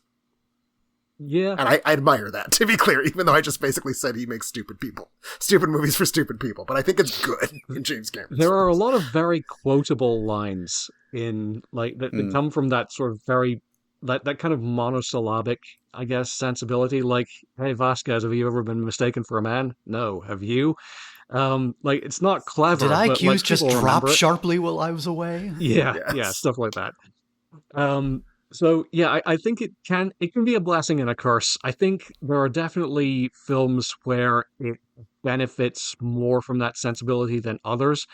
I think like we'll get to this in like due course, but I think that is sort of like my big objection to the Avatar movies a lot of the time is I think they are kind of I think a lot of the dialogue is sort of unworthy of the sense of wonder those movies are trying to project. Mm, But in Aliens, Yeah, I like agree when with it's that very sort of direct, very plot oriented, very objective oriented sort of form of storytelling. It there I think it works. yeah, I think it's definitely his films that has the best dialogue. Certainly the most Mm. quotable dialogue for sure. Oh, and so we haven't even mentioned, except in passing, his miniatures work, which would, of course, later Oh, get God. completely Oh, yeah. replaced by CGI. But yeah, in the Terminator, I always forget every time I watch the Terminator about how good the far future miniatures are in showing the devastating, machine war scenes. man. And the ones in here, simultaneously, maybe some of the weakest shots of the film in terms of holding up are like when the ship is descending to then crash land near the colony, but that are also still so impressive as a matter of craft, like the way that thing moves around, the colony itself, the rovers in the midst of the dust storm. Like his miniatures are just out of this world, the models. I think there's a little cheat code involved partially, which is that the 80s were the golden age of miniature work. Mm-hmm. But certainly also in his background, he's going to make sure that he's giving his film room to make the most of it. And there is some insanely good miniature work in this film. You're absolutely right about that. We should probably move on to his remaining filmography, but first, because we were talking, he likes to go back, he likes to tinker. This is one of his films that has two very distinctly different cuts, I'd say. Same plot, but the director's cut adds some major scenes. What do we think? Are we director's cut or are we theatrical cut? I'm pro director's cut. I don't have the differences like immediately to the back of my mind, I've got to admit. What are the elided scenes? I'm trying to recall. So the two key ones, there's a bunch of little stuff. The two key ones are that in the director's cut, we see the colony before it is torn apart by aliens. And in fact, we see them discover the ship that will get them torn apart by aliens. And the other key difference, it's small, but we learn that she had a daughter who died of old age while she was in cryo-freeze for 80 years, or however long it was. Which I think is such a good and important beat. Love that scene. I think it's very important. I this is known. I talk about this all the time. I wish it hadn't gone to the colony. Yeah, I think I'm with you That's there. fair. I'm pro the second change you mentioned, like not so much the first. Like, isn't there the whole there was the whole Alien Isolation video game that came out like 30 years later that's based around the like Ripley's Her daughter. daughter, isn't it? yes, yeah, she's the main character. Yeah, in that. that's how much of an impression it made on people. Her tribunal is also a much bigger thing in the director's cut, and I think Yes. that's one really good part of the movie, especially in setting up Definitely. the world in this place. Also, her stuff with Burke in general, like Burke is a bigger part, and I think he's such a good slimy ladder climbing villain and presence throughout this. And then a lot of the other things are much smaller, and little scenes with the aliens and banter with the Marines. Yeah, I think it sort of understands itself more as a cyberpunk movie in that sort of mode, like as opposed to just like a pure Yeah. a pure action movie. I It's can see more that. Which we'll have to talk about cyberpunk in the future in his films. 100%. Yeah, but speaking of movies that have two very different cuts, there is one version of The Abyss, which was his next film, and kind of his big. I've made lots of money for Hollywood. I can do whatever I want, and this is what I want to do. There's one version of The Abyss that I like, and one version of The Abyss that I love. The director's cut is really kind of a very different movie, and it's a much better one. But in either case, The Abyss, which is his biggest flop, I think that's accurate, other than Piranha 2, which just doesn't count. He spent a lot of money on it. It came out in 1989, famously a very crowded summer. So it's his biggest flop. It's the first film where he's like, my thing is underwater photography, and I'm going to do lots of it. It's also, I believe, the first film where he almost killed his entire crew by being an insane person on set, which I'm glad they didn't die. Self-included. Didn't he almost drown Self-included. on this one? He was one of the ones who almost drowned. You don't get this movie if you don't almost kill everybody involved. So who can say? You don't get Rory. Probably everyone but me. But what was that? 15 years worth of his career basically just spent trying as hard as he can to drown his cast and crew. But Yeah. no, this is probably the film of his I'm least familiar with. If I'm remembering correctly, I think I've only seen the director's cut, the one with the great big waves at the end. That's the director's cut, yeah. Yeah, same. I've only ever seen that version. Same here. But, Which yeah, do you feel, Sorry, go Andrew, ahead, like Caleb. you remember very strongly, given the time gap, like the characters, the story beyond the general premise of this film? Not terribly, I have to admit. I remember Ed Harris slapping Mary Elizabeth Mastrantonio's unconscious body and yelling at her, and I remember the waves, and I remember the water alien, and not a ton else. I don't remember like how well those scenes stack up in order. So I don't know how much I can contribute to that conversation. I sort of asked like as a way of cueing that I think this is like one of his more proof of concept movies in a lot of ways, even though there are parts that I think work brilliantly. Sorry, Zev. I know he hates being asked about this movie, Ed Harris, very, very infamously. I am actually quite a fan of this. It's the film the James Cameron film I've seen most recently in a theater. I saw it for its re-release in 2023, I think. And speaking of tinkering, it was restored using just horribly dubious AI facelifting stuff. Of the three films that he did around the same time, it was this, Aliens, and True Lies. This is by far the one that turned out the best. Still has some issues with it, but it's not like abject the way those two are. At least True Lies. I guess Aliens isn't abject, but I think that the non-director's cut is exactly what you just said, Caleb. I think it's just a proof of concept. Not much to it. Cool stuff, really good sets that fill with water, and that's a neat thing to do. Maybe we should make a movie about a boat that sinks, like that kind of thing. The extended cut just gives so much more room to the characters, I think. And my actual favorite scene in the whole movie is not in the theatrical cut, it's only in the extended cut. It's when this is his working class truck drivers underwater. It's like the most truck drivers movie he ever made, because it's a bunch of blue collar people, and part of what makes Mastrantonio like such a force in the movie that kind of disrupts things is because she's like a representation. She's a representative of the company. So it's very much a working class film. It's his most working class film. It's about these truck drivers underwater, and there's a scene where they are listening to a Linda Ronstadt song and they sing along to it while they're driving. And it's just this like perfect little, totally narratively inconsequential, all about just the kind of people who these are. They're not listening to like cool music. It's not like a hip needle drop. It's like this kind of cheesy countryified ballad. And like everyone's into it and they're all just kind of united across the radio by what they're doing. And just such a lovely, lovely moment to me. And I would extend that. I think not having that scene makes it harder to get that the movie is kind of character oriented. I think the movie is a movie that is all about characters in a sort of very primitive-ish way. Like, again, he's a filmmaker who's not trying to make sophisticated movies, so I think his characters are very simple, but I think that works here. And I think the thing that's really good in this particular film, one of the other things that's very famous about James Cameron, especially kind of incongruously so, because he's so well known for the high quality of his female leads. You have Linda Hamilton twice. You have Sigourney Weaver once-ish, depending on how we count the avatars. He is also someone who just chews through wives like tissue paper. And this feels to me like a guy who's kind of serially divorcing women, wondering why he's like that. And it's not good that he is. He's not like, women are bitches. Like, one of the most famous lines of dialogue is Ed Harris. I forget exactly what he says when he's like punching the dead-ish dying body of his wife.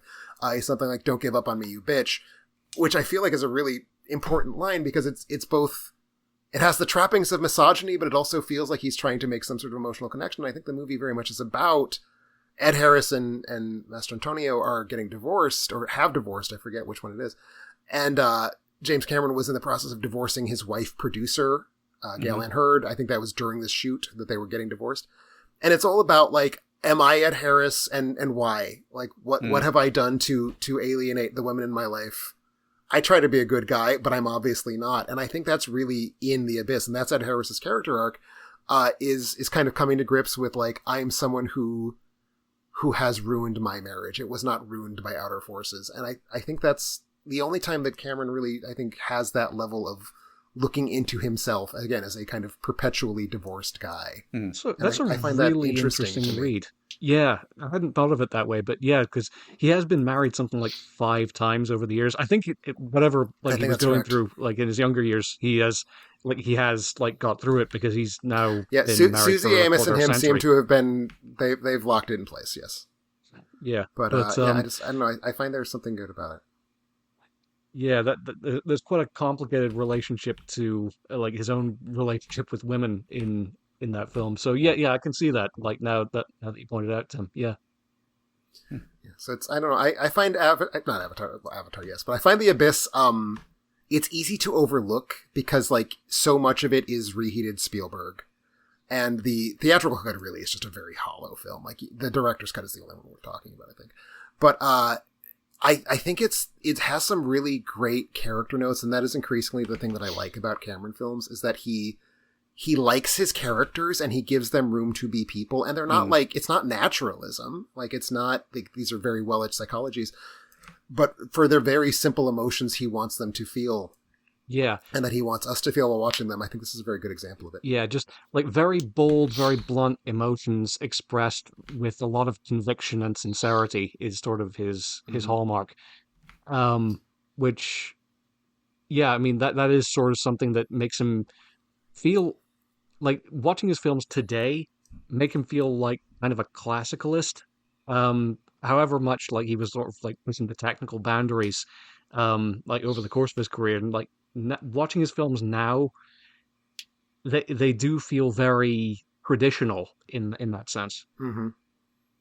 Which is something I will certainly be returning to when we get to Titanic. But we are not to Titanic. We are to the first time he made a sequel to one of his own films. Because he is, as we noted, kind of very good at sequels. But he was, of course, not the originator of Alien. He was the originator of Aliens. But for Terminator 2 Judgment Day, he's making a sequel to his own film, Terminator 2 Judgment Day, which is the first of 3 different times that James Cameron directed the most expensive movie ever made.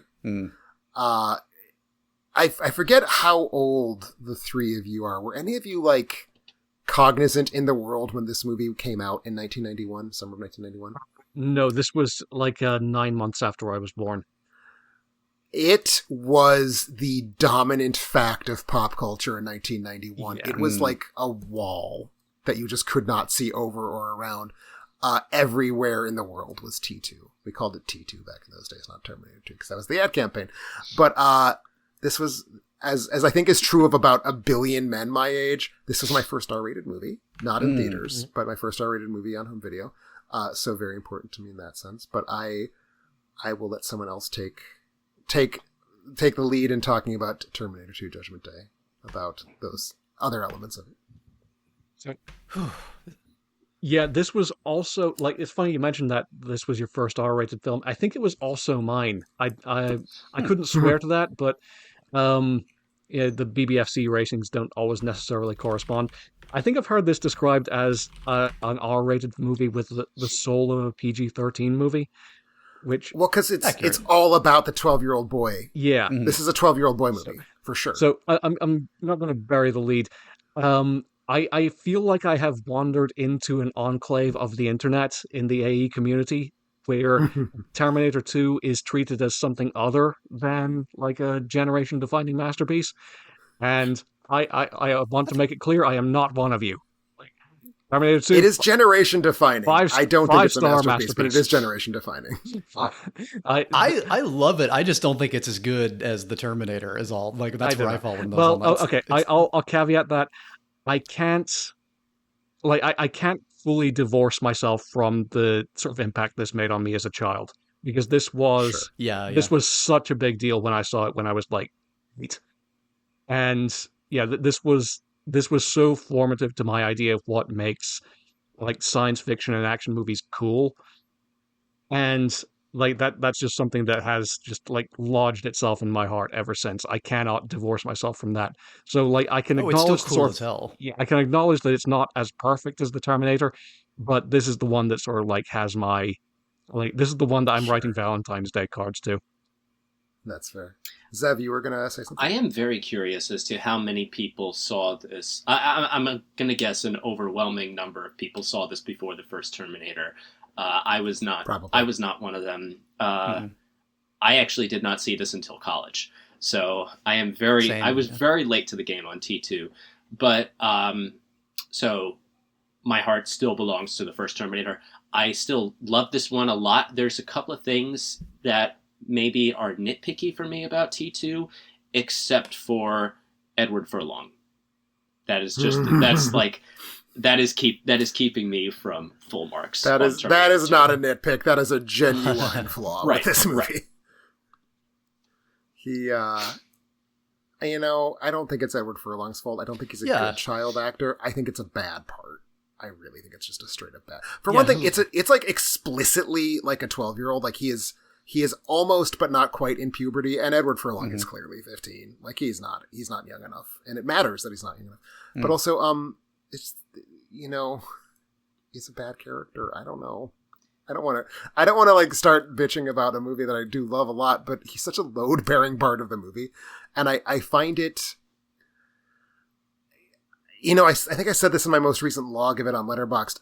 Avatar 2 unlocked for me some of what's going on here, and how Cameron is trying to like situate a young boy into this like big summer popcorn thing, because he does the same thing in Avatar 2. I think it works better there, and I think part of why is there's the trick that filmmakers always forget, which is that kids don't want to watch movies about kids.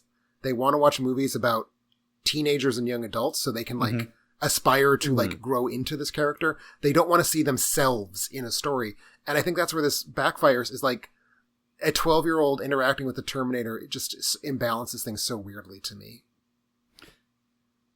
I do appreciate that this film does not do what the later Terminator sequels will do and get really saccharine about the It does not Terminator suck relationship balls. with the child. Well, that too. But this one, even though, I mean, Schwarzenegger's Terminator has been reprogrammed and is an ally of the team in here, like, it's not like a movie that's like, oh, he has a heart. He's developing like, it maybe hints there are scenes in one cut of the film that you can interpret that maybe it's learning some of those things algorithmically. But at the end of the day, it's a machine that I think crucially a child who has been deprived of anything resembling a sane upbringing or stable parents or any father figure is responding to as filling this big void in his life. And that's made explicit in the script with Linda Hamilton's lines there. But I think that part works.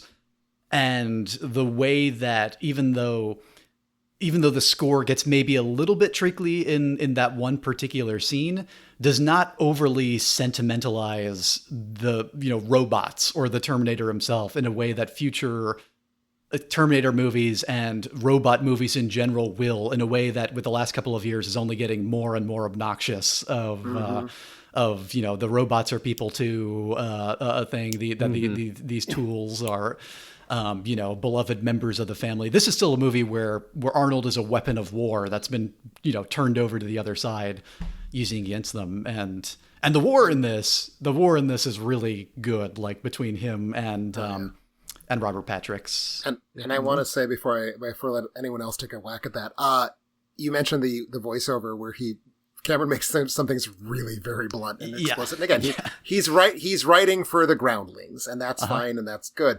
There's some very on the nose dialogue here. I think Linda Hamilton sells that voiceover so unbelievably well. I'm gonna go out and make the claim: no other James Cameron film requires, not even Aliens, requires the lead performance that it gets as badly as this one does. Because without her being amazing, I can easily see some of that writing just dying. Oh, and she does not live. Linda Hamilton is just a beast in this film. Like, I think a lot of that is like kind of like almost kind of. I mean, we're talking about him being serially divorced. I think that was kind of one of the contributing I think factors. she was his second to last one as well. Yeah, like also she, that, yes. like 'cause she was like doing this whole regime of steroids, basically at Cameron's insistence in the advance of in the run up to Really? the film. Oh, I didn't know that. Oh yeah, yeah, like she was being pressured quite badly to sort of like bulk up, but like I think whatever like went into creating that part, like it's just it just fires up the screen whenever she's on screen Oh, really. yeah. Like she's just like she comes across as someone who is like the fact that she's right doesn't mean she isn't crazy.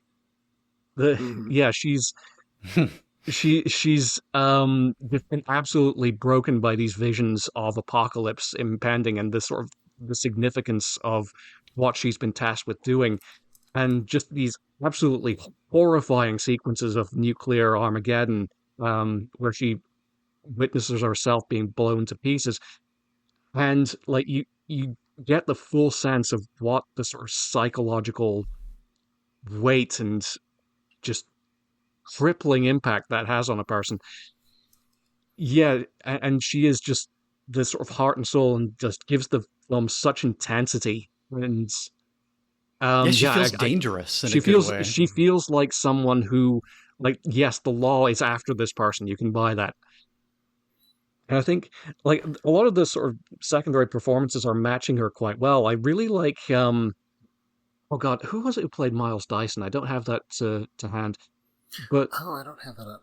But yeah, there's that really great scene where Arnold peels off his the skin off his endoskeleton and demonstrates himself to the Dyson family, and you buy the sheer weight of horror and like world shattering like knowledge that this represents for these people.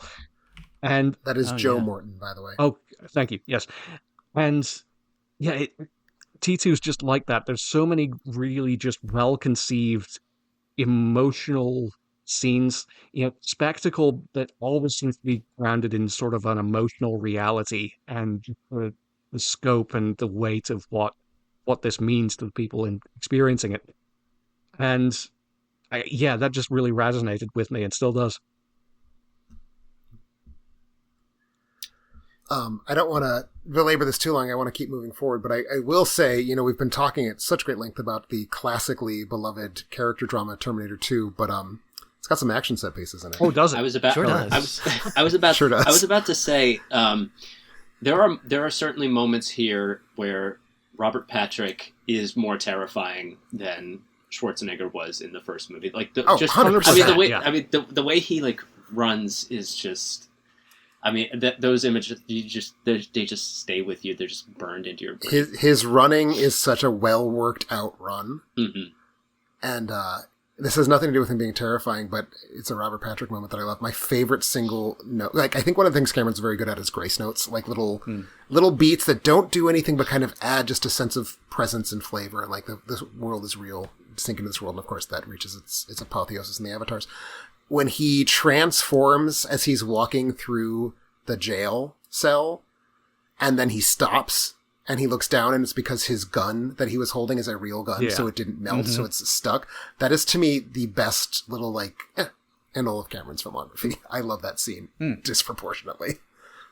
No, I get that. I mean, that was such a revolutionary effect shot in its time. But it is that, like, it's like you say, Tim, it's just that sort of insistence on verisimilitude, Yeah. where, like, it reinforces our understanding of how this sort of mercury, like, polymorphic alloy works, whatever it is. It's obviously bullshit science, but it feels self-consistent, and it's reinforced in all these sort of little grace notes like you described. Yeah. I think Terminator 2 is uniquely good at like making sure we buy, because it's CGI is brand new. This is not even his first film with CGI. Abyss was, but like this is a film that was part of that big like selling CGI thing, and I think he is making a lot of effort to ground things. There's another scene, I think it's the shootout at Dyson's place, where like we see like plants getting torn apart by bullets, and like that's such a perfect like. You don't need it. It maybe even slightly distracts from momentum, but it tells you there are bullets.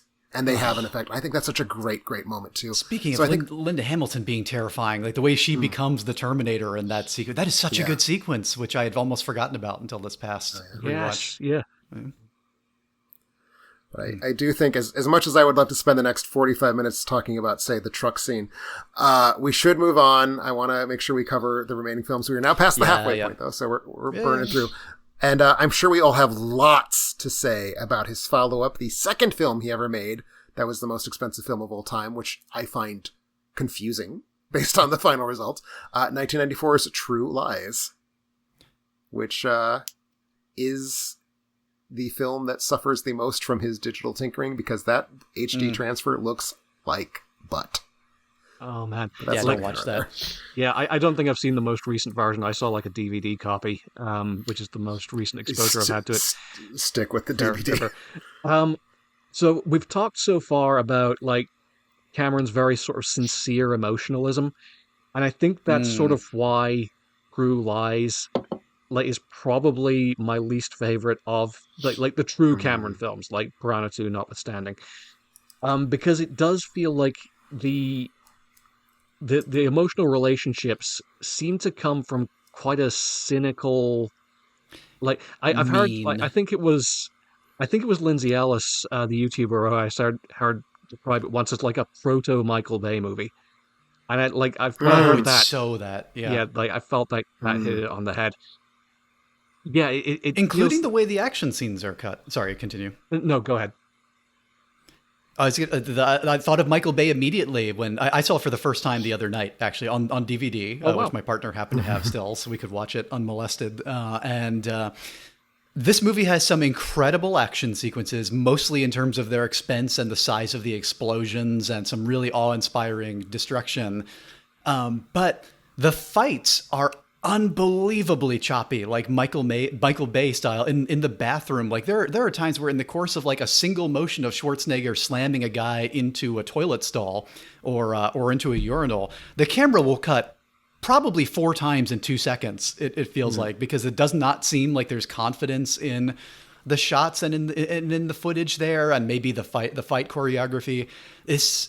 Like there is some really incredible looking stuff in this movie, and expensive things like the Harrier jet that nothing can really compare to now, because it's using a real Harrier jet and people are clinging to it and it's flying around. But there's also so much that is that mid-90s Michael Bay look of just frenetic, constant camera switching that won't commit to the scene, won't let you revel in the reality of it or feel that this is a real thing happening, as opposed to, you know, something stitched together from a lot of production shots. At the same token, a lot of it's very cool and memorable. But yeah, like you said, I think this script does seem to come from a very cynical place in the maybe divorce-minded Cameron annals. I don't know where he was at. Well, it is also an adaptation of a French comedy, which the French movie is even worse, frankly. It is okay. Yeah, and I don't dislike True Lies. I think it's fine. Cynical is a great word for it. That's really helping me codify something I've been grappling with since the last time I watched it, which is Tom Arnold's character in this movie is just awful. Oh yeah, I think he's bad comic relief. I think he's bad for the plot. Mm-hmm. And he is that like kind of note of everything has to be caustic, nothing can be taken seriously, we have to undercut anything. This to me feels like a movie that Cameron was a gun for hire. I mean, it's not quite that, but it was very much Schwarzenegger wanted to do another film with Cameron, and they were like, well, what about this one? And like, I think you can feel it. He doesn't care about it. It's sloppy in a way that none of his films are, other than this one. It's the only one of his films that I think is clearly too long, and he has several films that are much longer. But this is the only one that I can name several things I would happily cut out. And all the excess length. All the excess length is in the middle. I would say, like all the business with the sort of gaslighting Jamie Lee Curtis. Mm-hmm. Either just like make it like about the like stopping the terrorists, like in the third act, which just sort of comes out of nowhere as it stands. And I mean, that's the thing, like, having seen the French film, the middle part is the French film, the opening and the close are not the French film. So he's basically gluing, like, an Arnold Schwarzenegger movie around the sides of this French film, and I don't think it holds. I do want to say, I think there's one scene that feels like pure, absolute Cameron sentimentality that I love, and it's when Jamie Lee Curtis and Schwarzenegger, after a whole, it's a comedy of remarriage, like that's what the plot is. Mm-hmm. And after they finally get together and all of the misunderstandings are resolved, and they kiss, and a nuclear bomb goes off. Uh-huh. And it's a scene that people actually criticize for its like sort of trivialization of U.S. imperialism, and sure, but like in terms of like a cinematic image, it's like so good. And there's an act of the movie that follows that kiss. Yes. And I find that bizarre. 'Cause that's over. the final shot. That is the final shot of your movie. Yeah. And I don't get it at all. But it's got the Harrier. I agree with you. I like the Harriers. With, It's cool with that an there's a movie all-time Harriers. great Arnold Schwarzenegger one-liner, which is "You were fired," which That's a great. That's that a great might be line. one of my top 3 Arnie one-liners. Oh. It So, feels do you have any thoughts about True Lies? when I saw it, I mean, I felt like this is probably my least favorite Cameron movie that I still like, but and we'll get to that 15 years later. But I think it feels like when I was watching it, it feels like he has several other things on his mind. Like Titanic is still very much in his mind, and also 1994 was the year he started writing Avatar. So I don't know. When was the release date for this? What month of the calendar year was the release date for True That's Lies? a great question. I don't know the answer to that. Let me see if I can find that out. Because it feels like what we're July saying is 12th, July 12th. Okay. 1994. Okay. Because it And does presumably feel, he was also writing Strange Days at the same time, which I did want to just shout out as I think my favorite yeah. Cameron script he's ever done. And speaking of cyberpunk, but I- not to skip over the end of True Lies here. I And he was love also- Strange Days. Oh, sorry. Go ahead, Zev. he was also divorcing or had already divorced Catherine Bigelow by 94. I think they had already divorced when they were working together on Strange Days, which is strange. But also, she's clearly the ex that he had the least like toxic relationship with. So Yeah. Yeah, that would have been 3 years after the Bigelow divorce, I guess. 91, they split up. And then he doesn't marry Linda Hamilton until 97. he didn't marry her until 97. Nope. So they were not yet married when he's. So she married him after the situation with T2. Good lord. It sure No, seems I like did it. not How realize very that. weird. I thought that's what caused their relationship to Yeah, end. same. Like I had Well, my this is what I had my dates I scrambled. clearly have not studied things. So he must have left Linda Hamilton because he had an affair with Susie Amos then. Because he met her on Titanic. Yeah, Well, he divorced yeah. Linda Hamilton in 99 and married Susie Amos in 2000, so that would Yeah. seem likely. There you go. Jesus. Yeah, 'cause Linda Alternate Hamilton. ending. Yeah. You're home for all of the 30-year-old gossip about James Cameron's marriages. But yeah, I mean, I don't want to push past Strange Days because I do think it's actually a very kind of important film in his filmography. But he didn't direct it, and I do want to make sure we have time to talk about them. So he did direct, including the third time he directed the most expensive film of all time, and the first time he directed the highest grossing film of all time, a certain Titanic, which I think is. I think very clearly the rock around which the rest of his entire filmography breaks, even if it's not his best film. Like, there is clearly a up to Titanic, and there is a post-Titanic, and then there is Titanic itself as kind of this singular object in the middle of his filmography.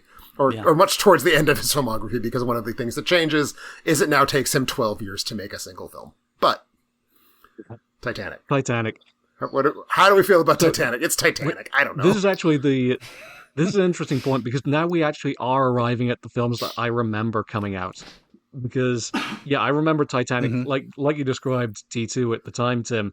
Like I just like even like when I was 6 years old, I remember distinctly this being the zeitgeist for an entire year. Mm-hmm. And it has, I believe, the record for the second longest run at number one at the box office ever, behind E.T. I think it was number one for 18 consecutive weeks. that's mental.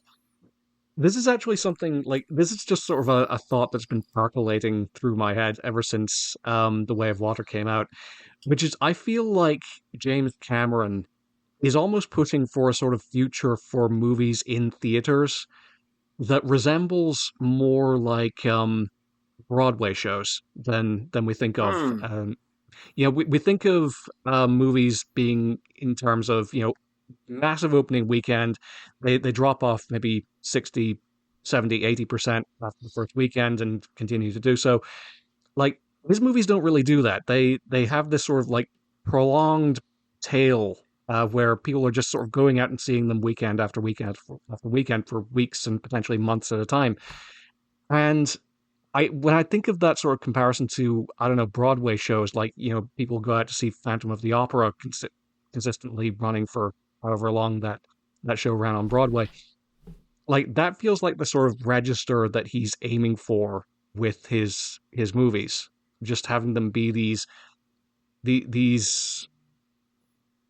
grand sort of spectacles that will only sort of play in theaters, and these are the things that we come to public spaces and congregate and all ooh and ah and clap at.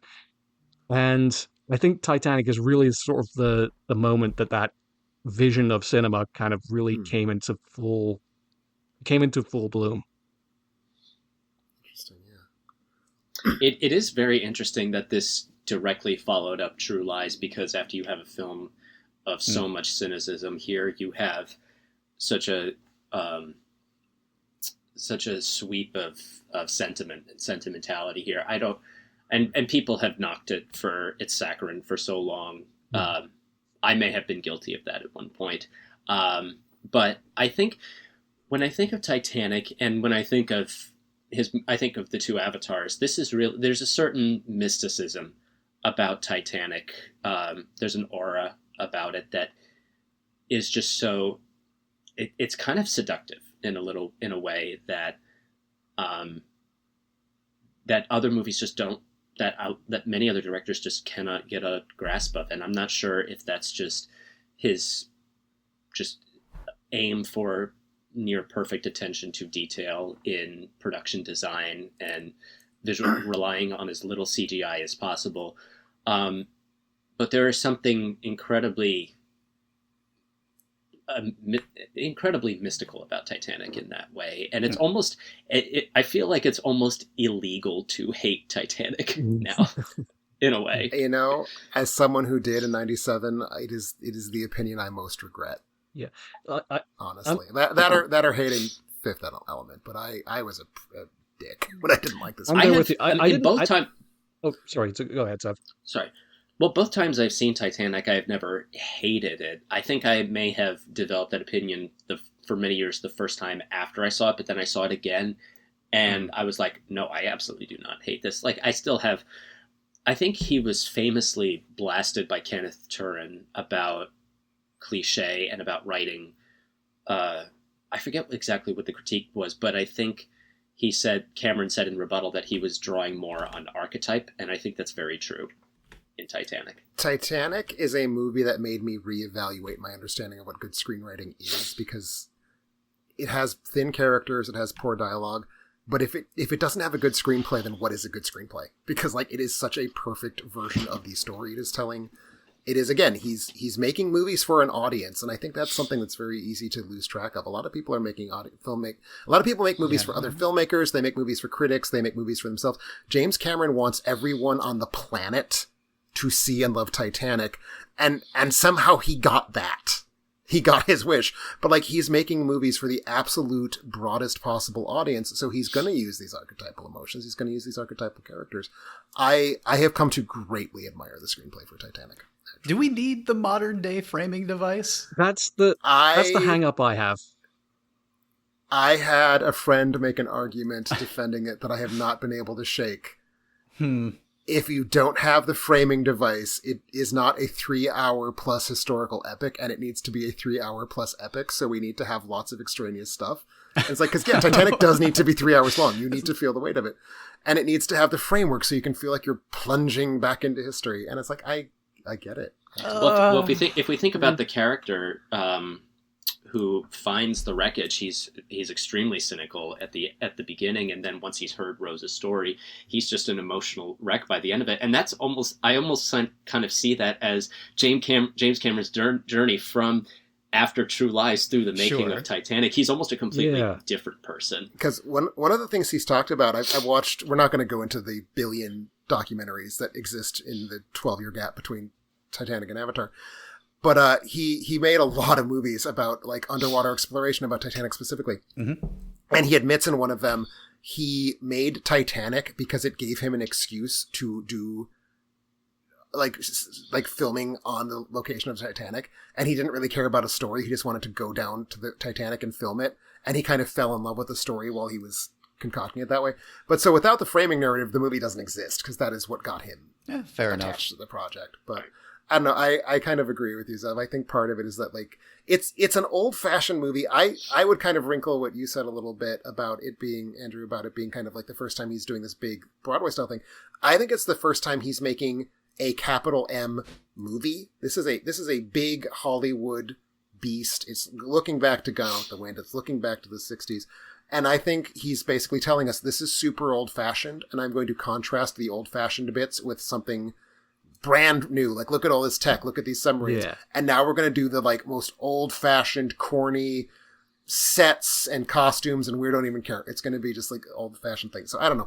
I mean, the framing narrative is certainly not my favorite part of the movie by any means, but like, I don't know. I think the movie loses something without it. I do. Maybe. I don't know. This is a film that, like, I had the same sort of experience watching this. I didn't see this in theaters. I saw it the first time when I was a teenager. I think I was maybe 15. And I had the sort of same response of like, ooh, cooties. It's something I've warmed up to greatly when I've sort of come into adulthood. I sort of had this sort of like C.S. Lewis experience, you know, like when I was a teenager, I read fairy tales undercover. As an adult, I read them openly. That whole anecdote. Mm-hmm. Yep. That's sort of like where I came to with Titanic. It's like, yeah, it's fine to enjoy this. It's fine to sort of like be swept up in these sort of like big romantic feelings. And yeah, it is sort of like the biggest, best, most lavish version of that kind of thing. So yeah, I'm all for it. I'm pro Titanic these days. You know, it's very classically done, and like there's a moment that I had with the same friend who's like the biggest James Cameron nut I know. I'm actually seeing Avatar 3 with him. Who we were watching the film with his girlfriend, now wife, who hadn't seen the film since she was like 12. And it gets to the scene. There's a scene where Rose takes Jack. There are characters in this movie and there are actors we have not even touched. It's Titanic. You don't need me to say that it's Leonardo DiCaprio and Kate Winslet. So Rose takes Jack to dinner to show him off. And what quickly happens is that her vile viper of a mother, played by Frances Fisher, insults him at dinner. And then it becomes this like tug of war between all the people at the dinner party who aren't the awful mom and the awful fiance, who are the bad guys, and then Rose and the unsinkable Molly Brown, who are the good guys, and then there's all the other rich people, and it's sort of like, is Jack going to be able to charm them? And the way the scene is cut, I'm doing it with my hands. You listeners can't see this. I'm like talking with my hands a lot right now.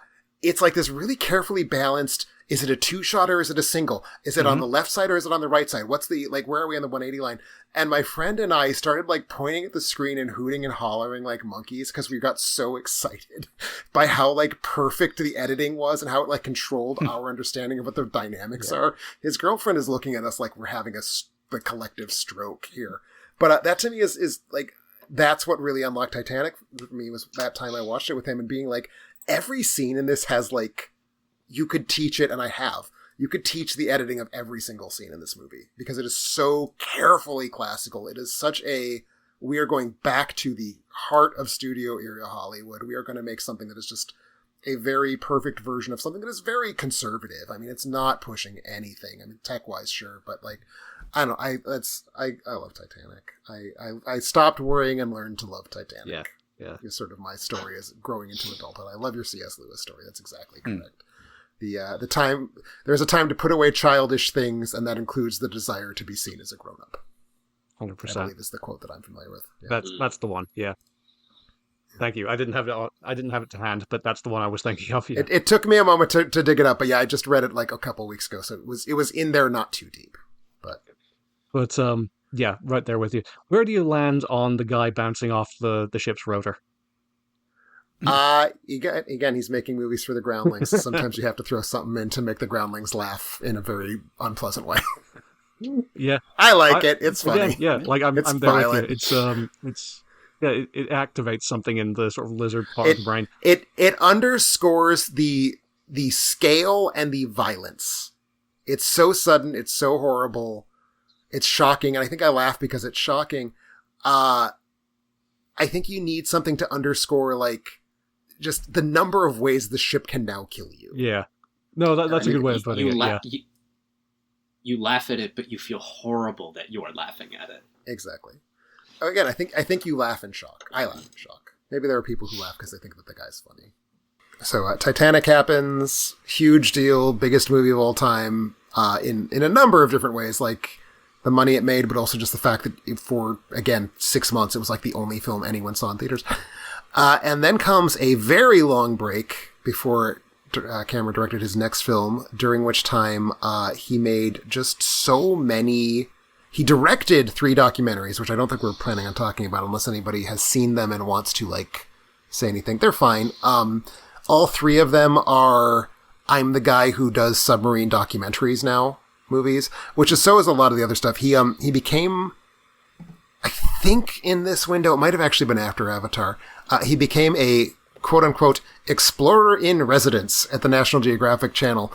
So he's like guy who talks on camera about the submarines they used in this movie. And so he kind of used Titanic to become an expert in underwater filmmaking and like how ships sink. And I actually it was supposed to only be a few months, but they were just the same movie over and over again. So it took me like a year to watch every one of the things he made in this 12-year window. So ask me anything, but don't really, because there's not a lot that's interesting. But it does kind of become interesting to me that he very clearly doesn't want to make the next thing because the next thing won't be the biggest movie of all time, because how could it be? Spoiler alert, it was. And I think there's like a weird crisis of confidence going on where it's like, well, I know I can do boats, so I'm just going to keep doing boats and boats and boats and boats and boats. Some of them are pretty good. The Titanic ones are generally pretty good. The ones that are more generally about underwater exploration are sometimes very boring. There's a stunningly horrible documentary he produced about the search for Atlantis that I think actually is post Avatar, but it's just the most tendentious, awful bullshit you could even imagine. So don't see that. But, yeah, so 12 years later, technology catches up to him, the script he's had for ages at this point, and he makes Avatar, and $2.7 billion, so it is by far the highest grossing film of all time at that point. I think still the highest grossing film of all time. Avengers Endgame ousted it for about 3 weeks. And then... That's right, and then it was re-released. Re-released ahead of The Way of Water. So yeah, it still is locked in, I think, with a pretty firm, like, $200 million margin as the yeah, I know they're re-releasing Endgame, but I don't think Endgame has the gas in the tank to pass it again, which I would be real sad if Endgame took that record, so I'm fine with that.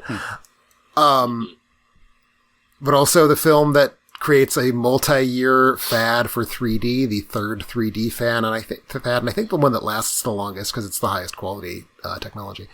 But how dare you undermine the contributions of Spy Kids 3D? Also, I mean, we could technically, I think, actually date it to the Nightmare Before Christmas re-releases, but why would we? So anyway, so some 3D's happening, but then Avatar comes out. It's huge. What do we feel about Avatar? I feel like this is the point where, like, Cameron starts to lose even some of the Cameron heads. So are any of you people who are like, I like all the Cameron, but the Avatars and me? Well, you said Avatars plural, so I would have to parse. But sorry, go ahead, Andrew. No, I was just going to say, like, I feel like a lot of the pushback against Avatar, like, even at the time and ever since, I kind of don't get it.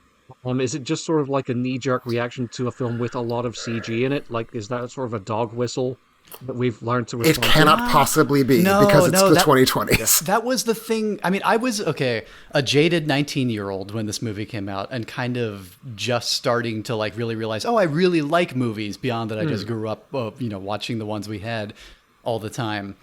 And Avatar, even then, I had not seen that many films.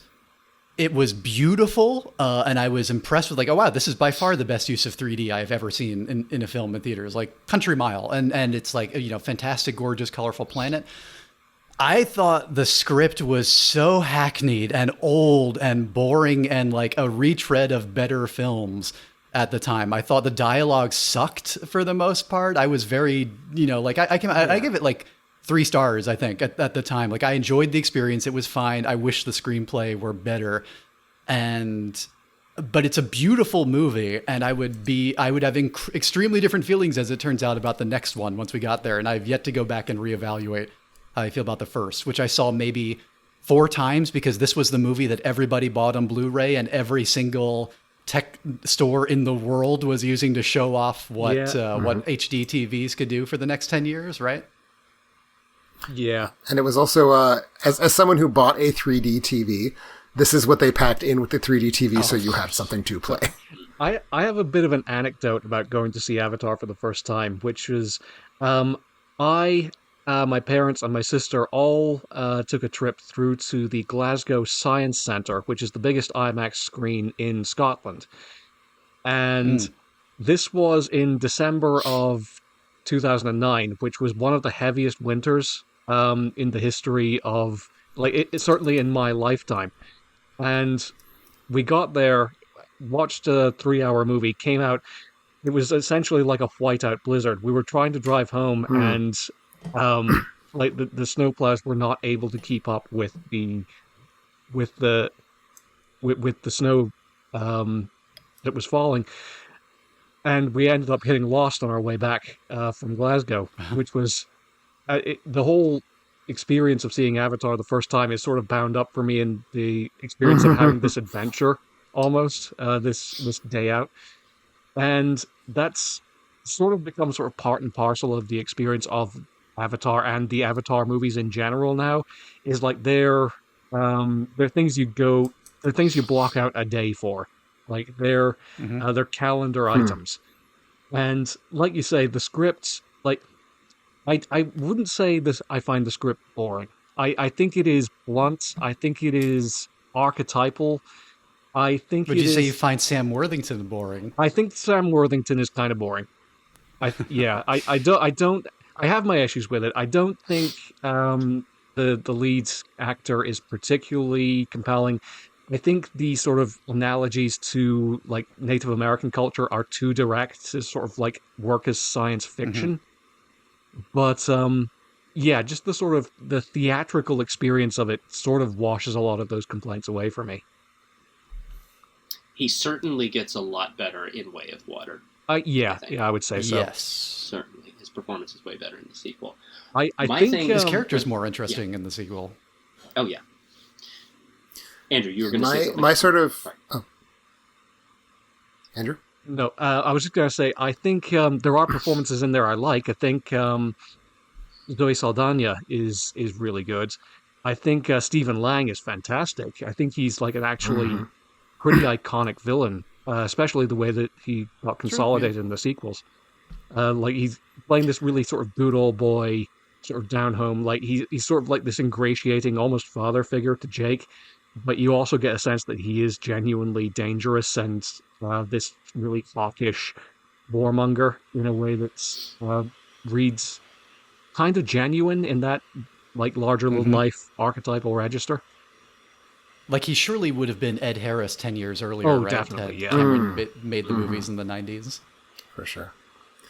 Yeah, I would say I think Way of Water is the more emotionally complete film because it has a bigger emotional hook, and we'll get to Way of Water shortly. But I will say my defenses of Avatar, which I think the next time I watch it, because I had only seen it in theaters ever prior to about 1 year ago, when I was doing, again, that protracted James Cameron, everything he ever touched binge, which was the first time I'd ever watched it on a TV. I'd seen like clips of it in 3D on TV. It was the first time I sat and watched the whole thing start to finish. And it was in 2D. It was the first time I'd ever seen it in 2D as well. And I loved it a lot. So for me, the like concern that do I just love this because it's a big theatrical hoo-ha felt not active. So my defenses are these. One, I think I said this before, and I don't know if I said it on this podcast. This is the second recording. Apologies to everyone listening to this. This is the second podcast I've recorded today. So I think I actually said this to Brennan on next week's Bride of Alternate Ending, where we discuss 28 years later. I think there is a kind of filmmaking in which the details of the story, it's like, I'm going to tell you a story that you already know. Because what I care about is not the ebbs and flows of the story. I care about these other things, and I don't want you to be distracted. And I think that, is it Dances with Wolves? 100% it's Dances with Wolves. I think that is because the story of Jake Sully is not what animates Cameron. The plunge into a world and the discovering that it is rich and beautiful. And if he tells a story that you have to follow, you will be distracted from doing that. And so I think that part of the reason the story is so simple is because it's not a film for its story. The story's not like incidental. It's not bad. It's not dismissed. It's not like an Italian horror film where the story's kind of fuck you if you care about the story. But I do think he doesn't want you to think about it. And I think this is very clear in the advertising campaigns for the sequels, where he's like, here's what happens in the third act of this movie, because he doesn't care about spoilers. You're not there to see, like, to be surprised. You're there to follow a kind of a ride. This is the other thing. The slam against movies like this, and I'm not saying anyone personally has said this, but critics will say, like, this is like a thrill park. It's like a roller coaster ride. And I've said that about movies. And it's something that occurred to me a couple, 3 years ago. Roller coasters are good. Yeah, that's a fine thing to be. It's good to be a good roller coaster. It's good to be a good theme park. And this was something that happened to me over the course of the 2000s. 2010s, I mean. Theme park design's neat. So if you're telling me a movie's a theme park, it's like, oh, do you mean this movie has really involving environmental storytelling that I can just kind of sink into? Are the sightlines strong and magnetic? Are the sightlines strong? Exactly. So, like, I feel like Avatar is doing a certain kind of thing that most movies don't, because most movies, especially post, like, the 1990s, have the expectation is that it needs to hold up on your little screen. And James Cameron's saying, no, I made this movie for a theater. And I think people don't know how to deal with, like what you were saying, Andrew. People don't know how to do with that because that's how we watch movies anymore. And I think it's okay that it was made for a theater, but I also do think it holds up on a TV. Yeah, people love it on TV and Blu-ray. It's the thing that you just throw on all the time. Exactly. So, like, I quite like this movie. I think the things it's doing are things I very much enjoy that most movies don't do, because you have to spend about $300 million to do them well. And most people aren't going to do that because that's an insane thing to do. And I love that James Cameron made 3 consecutive films that had to be the highest grossing film of all time to turn a profit at all. And all 3 of them were. And I feel like Fire and Ash is the first one. It's like, oh, if it only makes $1.5 billion, it'll still be in the black. Whereas for this one, it's like, it needs to clear $2 billion. And that was in 2009 when no movie ever had. I take your point about, the story itself needing to be simple and familiar, to be something that can just take you on this completely alien world ride. But and that being so that's then a source of distraction. But I actually find distracting the dialogue to get us there. Like, it is so leaden and condescending. Like, from the moment we start getting the unobtainium technobabble speeches, like, in a way that I think Cameron. This is the first time for me that Cameron's like, blue collar motif of I'm writing this for the common man thing fails and becomes insulting to the common man's intelligence in the way that he is explaining things in these scenes. Like all of us are idiots. I feel that is true of the world building. I feel that is a fair thing to say about the world building.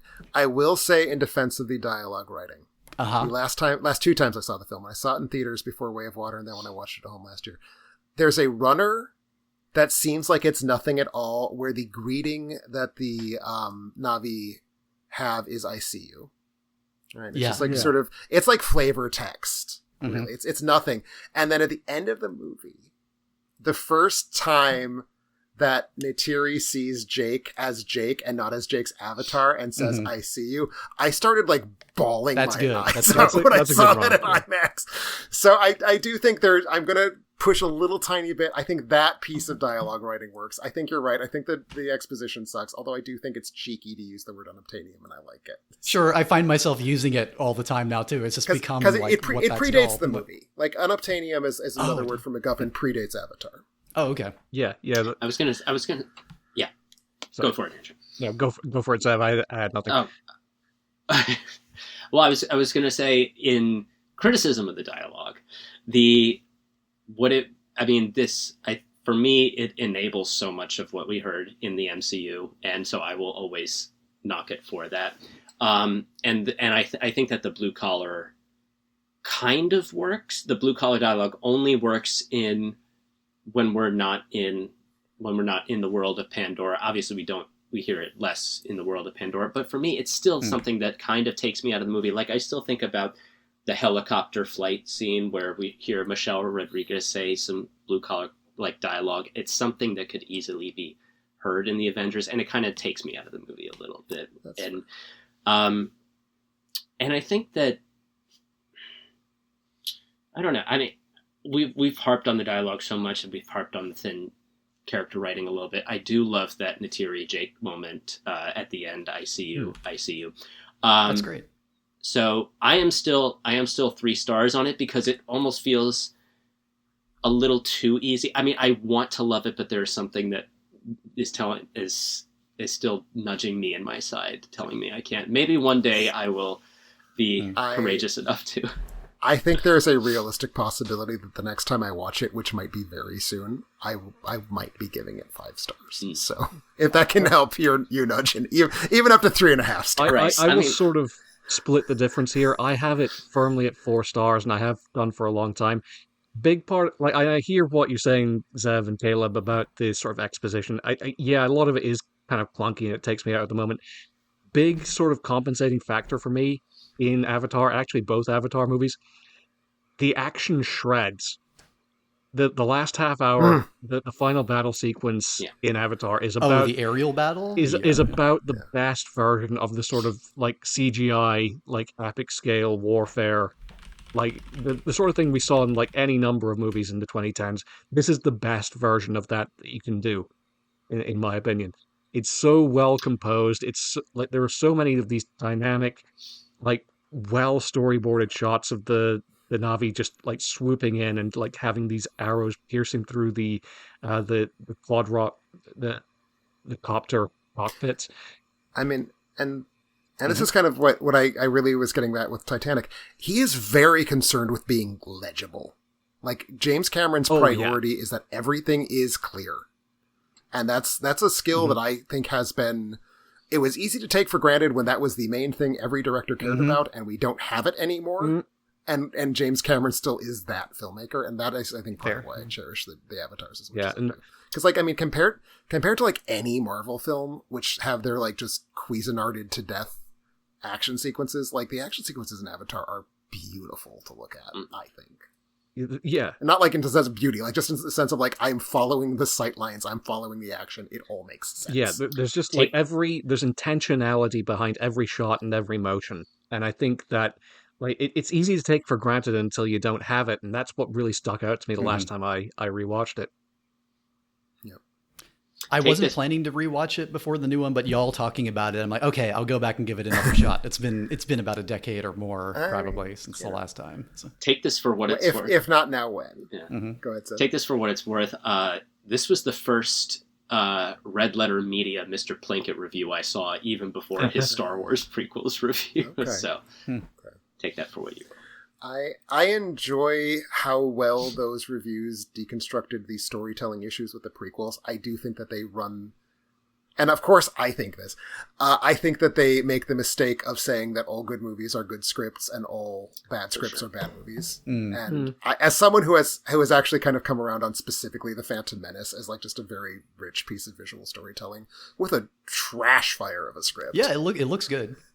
Yeah, it looks better than Attack of the Clones, certainly. Oh, for sure. Well, Attack of the Clones is beyond redemption. Right. Attack of the Clones is still the worst Star Wars movie, even though Rise of Skywalker exists. That's a close race in my view. Enough. I've not set them side by side. I might have to do that one day. I don't know that I ever want to rewatch either of the two films in question. But we'll see. Every time I want to rewatch the prequels, I go back and watch the reviews. I don't know why. Yeah, that'll do it. But I don't. We should though wrap up. I want to make sure this is not our first 3-hour movie, even though we're talking about the Avatars and they are 3-hour movies. It took another 13 years, even longer than the gap between Titanic and Avatar. While Cameron was basically patiently waiting for technology to catch up with him again. During which time he executive produced a movie called Sanctum, a 3D underwater caving movie that existed pretty much obviously only to demonstrate underwater 3D cameras. proved that you couldn't do it yet, so he waited and waited. A bunch of more Titanic documentaries. This is actually where that awful Atlantis film that I talked about comes into this 13-year gap. And then finally gets to his most recent film as of the time of recording, although not for much longer, Avatar: The Way of Water, which is in some sense more of the same, in some sense a different kind of thing, and we've already touched on it a little bit, but have at it. I'm curious, those of you who were not on board with Avatar, I'm curious what you feel about Way of Water. Is it more of the same? Is it better? Is it somehow even worse? Before we start, This movie is why cinema exists. Oh, sorry, go ahead. There we go. Go ahead, Seth. I think it would be remiss to leave out that in between these two movies, he became the first person to make a solo successful descent. He did, down, which is one of my favorite. To make a solo what? Sorry there. Descent down to the Mariana Trench. Oh, below. Yeah. Third human being to ever do it, first person to do it alone. And I think he's done it multiple times. Which, of course, he's done it multiple which my times. which my ex has said that she will hate him forever for, because he ruined her dreams. Lots of reason to hate. Lots of reason to hate James Cameron. To be fair, we didn't talk about how someone died on Titanic because they were being overworked. I don't know why I laughed when I said that, but we also didn't touch on Alita Battle Angel, which I think is the other film that we kind of need to, that he only produced, but it's a very crucial property to him, obviously. I'm just real quick, I don't want to spend too much time on it, but what do y'all think of Alita? I really deserve to do better. I really want to like Alita more than I do. I actually read some of the manga back in high school. And I love that world. I love the iconography of the character. It's exactly the kind of sort of poppy, sort of big far-fetched sci-fi that I love. The thing is, the film that we have now is not like it's a story fragment. It's like a sentence fragment. It sure is. And I've said this like on record. Like I will bump that film up by like a 1.5 stars on my Letterboxd rating if they ever make the sequels that they intended to make. Because as it exists now, it is not a complete object. No, I think there are good moments. I think there are wonderful moments, but it is not an object. It is very much less than the sum of its parts. I have not. But it does have an emotional core that works for me. Like I saw the trailers and I was so grossed out initially by the CG face Rosa Salazar, which ultimately I forget how I wound up feeling about it in the final film itself. But I know that she as a character fully pulled me in by the end of it. Like I was just fully endeared to her, and along the ride of like as a hero, like and a heroic archetype in that movie. Like I agree, it's not a complete story. It's just fragments of things. It's previews for something bigger and better. But I want to see another movie with her really badly. For sure. Deeply appealing heroine. I liked her a lot. Mm-hmm. And I will say my experience was that the big anime eyes were like 5 minutes of the movie, I hated it. Minute 6, I was like, wait, she's got big eyes? No, she's just good. You stopped noticing. Yeah. You stopped noticing it. But, for sure. But yeah, so we've heard one vote for Way of Water justifies cinema as a medium. I'm curious, Zeb, what are your feelings about Way of Water? Love it. I did not know, I think I joked about this at the time. I said, I didn't know I needed a Return of Jafar remake, but here we are. Okay, interesting. Lang is so fucking good in that movie. He's amazing. There's that amazing moment near the climax where basically they're just getting off the burning boat as it's capsizing. I actually just rewatched it last night, and Lang just calls out after Sam Worthington, like, "Hey, I'm gonna keep coming after you. I'm gonna kill your entire family, and are you gonna be okay being out there, knowing that I'm out there?" And Jake's response is, "No, actually, you make a good point. Knife fight," which I just think is such a terrific beat between, like, it's great villain hero dynamic. I'm still kind of stuck on 4 stars. I want to. It's lived really well in my memory. It's at the sort of highest end of 4 stars for me. I do struggle to get over some of the dialogue. I think it's as I mentioned like earlier in the episode. I think that a lot of the time we're getting all these sort of scenes of these wonderful landscapes and these underwater ecosystems, and it feels like the characters are not as impressed as we are. maybe that's the wrong word. Like they're the words that we hear from the people we're spending time with are not articulating the sense of wonder that we're supposed to be feeling, and it feels sort of That's James Horner's job. yeah, I guess so. Well, it would have been James if Horner's he'd been job still he alive, wasn't yeah. dead. Oh, Yeah. right. He did the first one. He though, did the right? first one. He did yes. the first one. Okay, the And theme and everything. Yeah, no. I forget who does the second one, but I think he did a very suitable James Horner parody. I was just about to say, hearing Simon Franklin adapt those themes when I heard that in the theater, I just got chills all over my body the first time I was hearing him adapt. But I think overall, like a lot of the same virtues from the first film are there.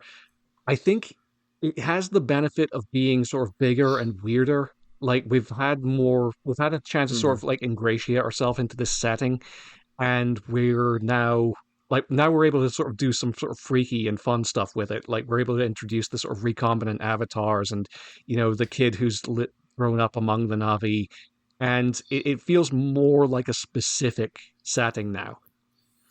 Yeah. And I kind of go ahead.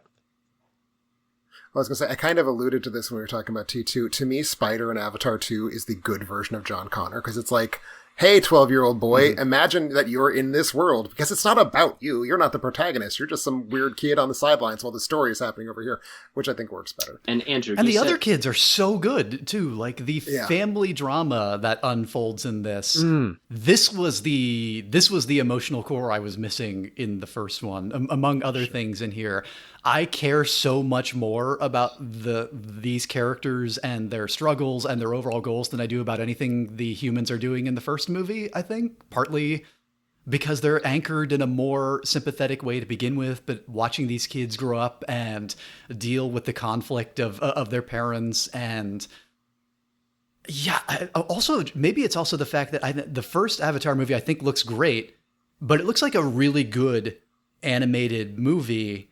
And I think there was a jump in the decade and change between these two, where this was the moment where I'm like, okay, there's no longer any separation or part of my brain where I have to pretend this is real or just treat it as purely animated. Like the underwater scenes in this are Well, I think what that is James Cameron likes good effects and cares about jungles, but by God, he was not going to get water wrong.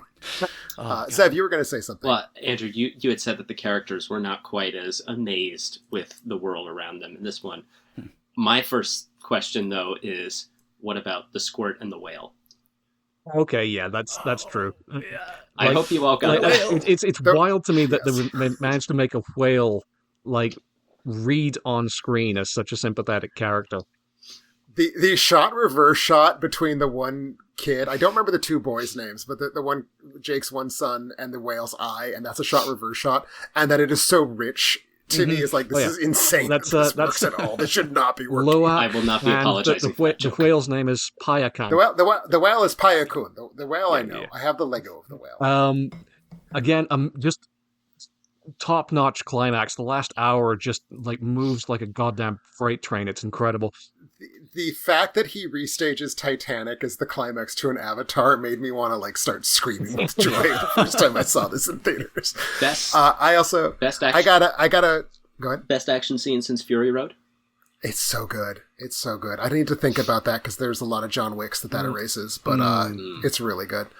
I don't disagree with the meta point about the dialogue. I will say that there is a specific line of dialogue that is my favorite James Cameron one-liner outside of Aliens, which is when the Sullys arrive at the fishing village, and who is it who plays the chief? That's Cliff Curtis. Cliff Curtis, thank you. He has a really great little passive-aggressive speech about we need to get these useless jungle dwellers up to speed so they don't kill us all. Mm-hmm. And he has a line that's something like, teach them our ways so they do not suffer the shame of being useless. And I think that's a fabulous line of dialogue. I'm sorry. I enjoyed that. And, yeah. But again, it makes you feel bad for a giant CGI space whale, which is... I don't even get why because it shouldn't be. It should suck, but it I doesn't. don't know. Like It also feels like it's the fifth major plot put into the movie at that point, and I don't care. Right. It works so well. Exactly. I will just eat it all up. I do think the one thing I would say this film suffers comparison to the first Avatar, I think it's slower. That first hour of this movie is just taking its time, and I'm fine with that. I like being in Pandora. It's a good place to be. But I'll bet I would have liked a half-hour version of that first hour, too. And, yeah. This is it's a sort of, it is a bit of a nitpick, but it's something that stuck out to me on a rewatch. Is I kind of don't buy the motivation for Jake leaving the Matokaya. Like he knows he's being pursued by Quaritch at this point, so he takes his family and he buggers off to live among a different tribe. Like, how exactly is that keeping any of the people he's leaving safe? Kind of just seems like he's endangering two tribes. That doesn't feel like he... Yeah, I'm actually tempted to say that rises above the level of a nitpick. I think it's a real question that is unaddressed. And of course the answer is because we had the forest one and now we're going to have the ocean one, just like we're now going to have the volcano one. And so to a certain extent, you're just telling James Cameron, yes, I see that we are reenacting the plot of Avatar: The Last Airbender. Tee-hee, I get what you're doing. But, it is a very weirdly motivated thing that I think it leaves the machinery a little bit too naked, that the point is that this is the water one. Yeah. Sully is also not an intelligent man, or There's also that. or Na'vi, and is often prone to deciding on a course of action that he then just commits to wholeheartedly and won't be talked out of, regardless of the wisdom of it. I think that's like so I don't think it fully true. justifies it, but that is like a core trait of his character. One thing I would like to say before I wrap up my thoughts on this particular film and James Cameron as a whole, we're talking a lot about how this is, and I think this is very true. Avatar sets the mold and establishes the technology and whatnot. This is the film that then does actual real emotional storytelling with it. And I've already said I like the I see you moment in Avatar, so I don't think it's devoid of emotional storytelling.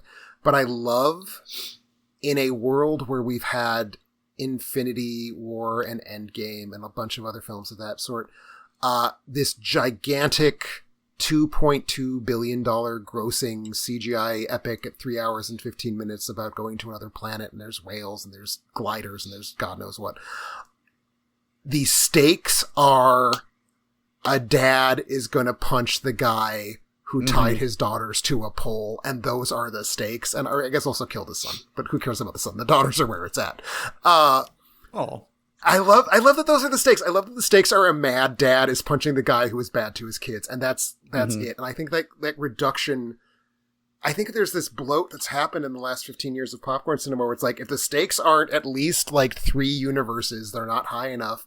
And James Cameron's like, no, the stakes are that you feel emotionally invested in this. And you feel emotionally invested because Jake is mad. Because Quaritch was mean to his kids. And that's harder to do than it looks necessarily, because look at the new Star Wars trilogy trying to reduce the stakes to the family drama and just completely falling on its face repeatedly as it tries to like encompass the whole galaxy struggle and in things going on in this one family. I forgot what stakes those movies have. Great. But I think that's James Cameron's thing. I think he's very good at finding, because again, he's making very essential, simple movies. I think he's very good at finding, like, what is a simple family dynamic?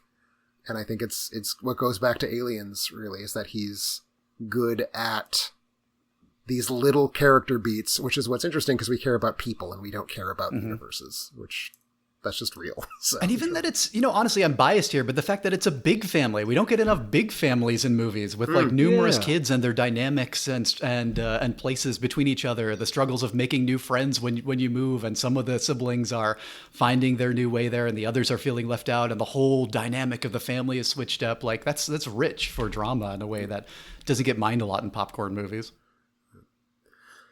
Well, I think we should probably start buttoning things up. This one went as long and epic as it needed to capture the scope of James Cameron. Real quick, what are we feeling? Not that any of us have seen it. What are our hopes, dreams, expectations for Fire and Ash? Oh man, like the early word on the street seems to be that it is Way of the Water, but more so, bigger, longer, weirder. Yes. Like doubles down on some of the stranger sort of sci-fi conceits. Like more scale, more weird creatures. I'm for it. Like, I can't wait to see this. I've got my tickets booked already for the Glasgow Science Centre, which will be the first time I've been there actually since 2009. I'm just looking forward to Oh, wow. just diving in and having 3 hours and just forgetting the rest of the world. Mhm. Yeah, I'm exactly in the same place. Like, the critics, both the good reviews that are kind of ambivalent and the reviews that are actually bad, both seem to be circling around. But it's just more of the Way of the Water, and it's like, but I liked Way of Water. Yes. You're giving me more of it, and that's fine. That's all I So, want. I haven't read anything pretty so much. far, but this is very encouraging to hear. If it's weirder Yeah. and more Way of Water, yeah, give it to me. Yeah, He is one of the only filmmakers to trust with this time length, I feel like. I think Which is so. which is I which think is so. why I don't have that complaint about the first hour of Way of Water that you did, Tim. I don't think to the same extent. It's a nitpick. I mean, it's a kind of legacy complaint from the first time I saw the movie. The second time I saw the movie, I was like, what was wrong with me? This is a great first hour. I just It's not True Lies. I don't have my scissors ready with Avatar 2. I just have so much admiration for the fact that this is his life's work, effectively. He's put all his chips on this. Like, he's got his house out there in New Zealand with his wife and his family, and he's just decided this is going to be my legacy, and I'm going to see it through to the fullest extent of my Although ability. I do think you can kind of hear in the press tour right now he's looking forward to making not an Avatar for his next film, which we could discuss that. I mean, obviously there's no details about Ghost of Hiroshima. I'm curious. I don't think he's the right director for that. That project, but we'll see. seems like I've it been might wrong have about him in been. the best. There was a headline that came out about that just recently. It sounds like that film is not as far down the pipeline as we assumed. Like, he was actually okay. apparently the author of the book is one of his friends, and he was sort of hyping up the potential to that he was going to make the adaptation to sell more of this book. So it is not as far. Well, even when he's being nice, he's still being a bastard. Yes, I I like that. love it. But yeah, apparently Ghost of Hiroshima is not the lock that we thought it was. Okay. Okay. Hmm. I won't be sad because I don't think he's. Mm-mm. Again, he's a director who paints in big, thick watercolors, and that is not how you want to approach that story. I don't think. Yeah, exactly that. All right. Agreed. Avatar 4 and 5, just put it in my veins. I've got my. Fingers crossed. I'm booked in for 2031. If we're lucky, 20. Well, thank you all for joining me. This was a very fun and gratifying episode for me. I could talk about Cameron for hours and just have done so. So before we wrap up, I think it's worth closing things off by just kind of quickly summarizing, out of these 9 films, of which there's not many, do we have a top list? Like, do we have kind of top 3 Cameron films that are the ones we care about the most? Caleb, how about you? I'm not sure if it's the absolute best, but my top 3 starts with Aliens. I just have too much love for that world and those creatures, and that is such a fantastically good sequel. The Terminator is my second, which I would buy as his most perfect movie, and then Avatar: The Way of Water, which is messier than either of those and bigger and more extravagant. And we've all just said all the things that we find so spectacular about it. But that's his most spectacular movie to me. Andrew, what about yourself? For me, Aliens, The Terminator, and T2. I could not possibly bring myself to rank them in order, but those are That is totally fair. those are my That is 3. totally fair. Zev, how about you? Way of Water 3, Aliens 2, and Terminator number 1. I think that is probably mine as well. I grapple with which of the Avatars I like better. I think Avatar 2 has higher highs, but I think that it is sloppier than the first one. Love them both. But definitely Terminator and Aliens is the 1 and 2 is locked in for me. So thank you all for your lists and for joining me in. Before I let you go, anything you want to plug? Any projects going on out there? Any new information about anything? Caleb, how about yourself? You can follow everything I'm working on at sojournrpg.com. Got 2 big games in the works this year, doing a lot of beta testing on those right now. If you happen to be in the LA area or at any of the big role-playing conventions this coming year, I'll probably be testing out there. So yeah, look me up and be happy to talk and happy to play with you. Excellent. Andrew? I'm just plugging away at my novel at the moment, but I do have a new piece of writing that will be not at the time of recording, but will be published quite soon. It's going to be going out on thegoodsreviews.com, which is the site managed by our mutual acquaintance Dan Stalcup. I have written a long form analysis of the Nicholas Winding Refn series, um, Too Old to Die Young, which debuted on Amazon Prime a few years ago, which I watched earlier this year, and I have not been able to stop thinking about for the last 6 months. So I've gone into a great, like, gratuitous amount of detail talking about it, and I'm quite proud of the results. So keep an eye out for that. Excellent. And Zev, anything going on? Two short films that I scored back last winter had their Toronto premiere at Filmy, the South Asian Film Festival, back last weekend. So I'm excited for that. Thank you. They are both on Letterboxd. I don't know when they'll be released yet, but I'm excited to share them. Just finished 2 theatrical projects and mostly taking a break through the end of the year, but finishing up a new metal production music album in the next, hopefully, couple of days. Oh, well, that's very cool. That's very soon. Congratulations. Looking forward to hearing more about that.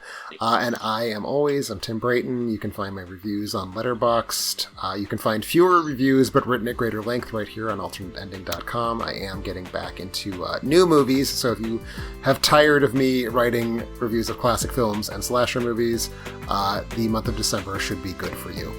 So thank you all for listening. Again, if you want to support the show through Patreon, please be sure to click on the link there on the right side of the website.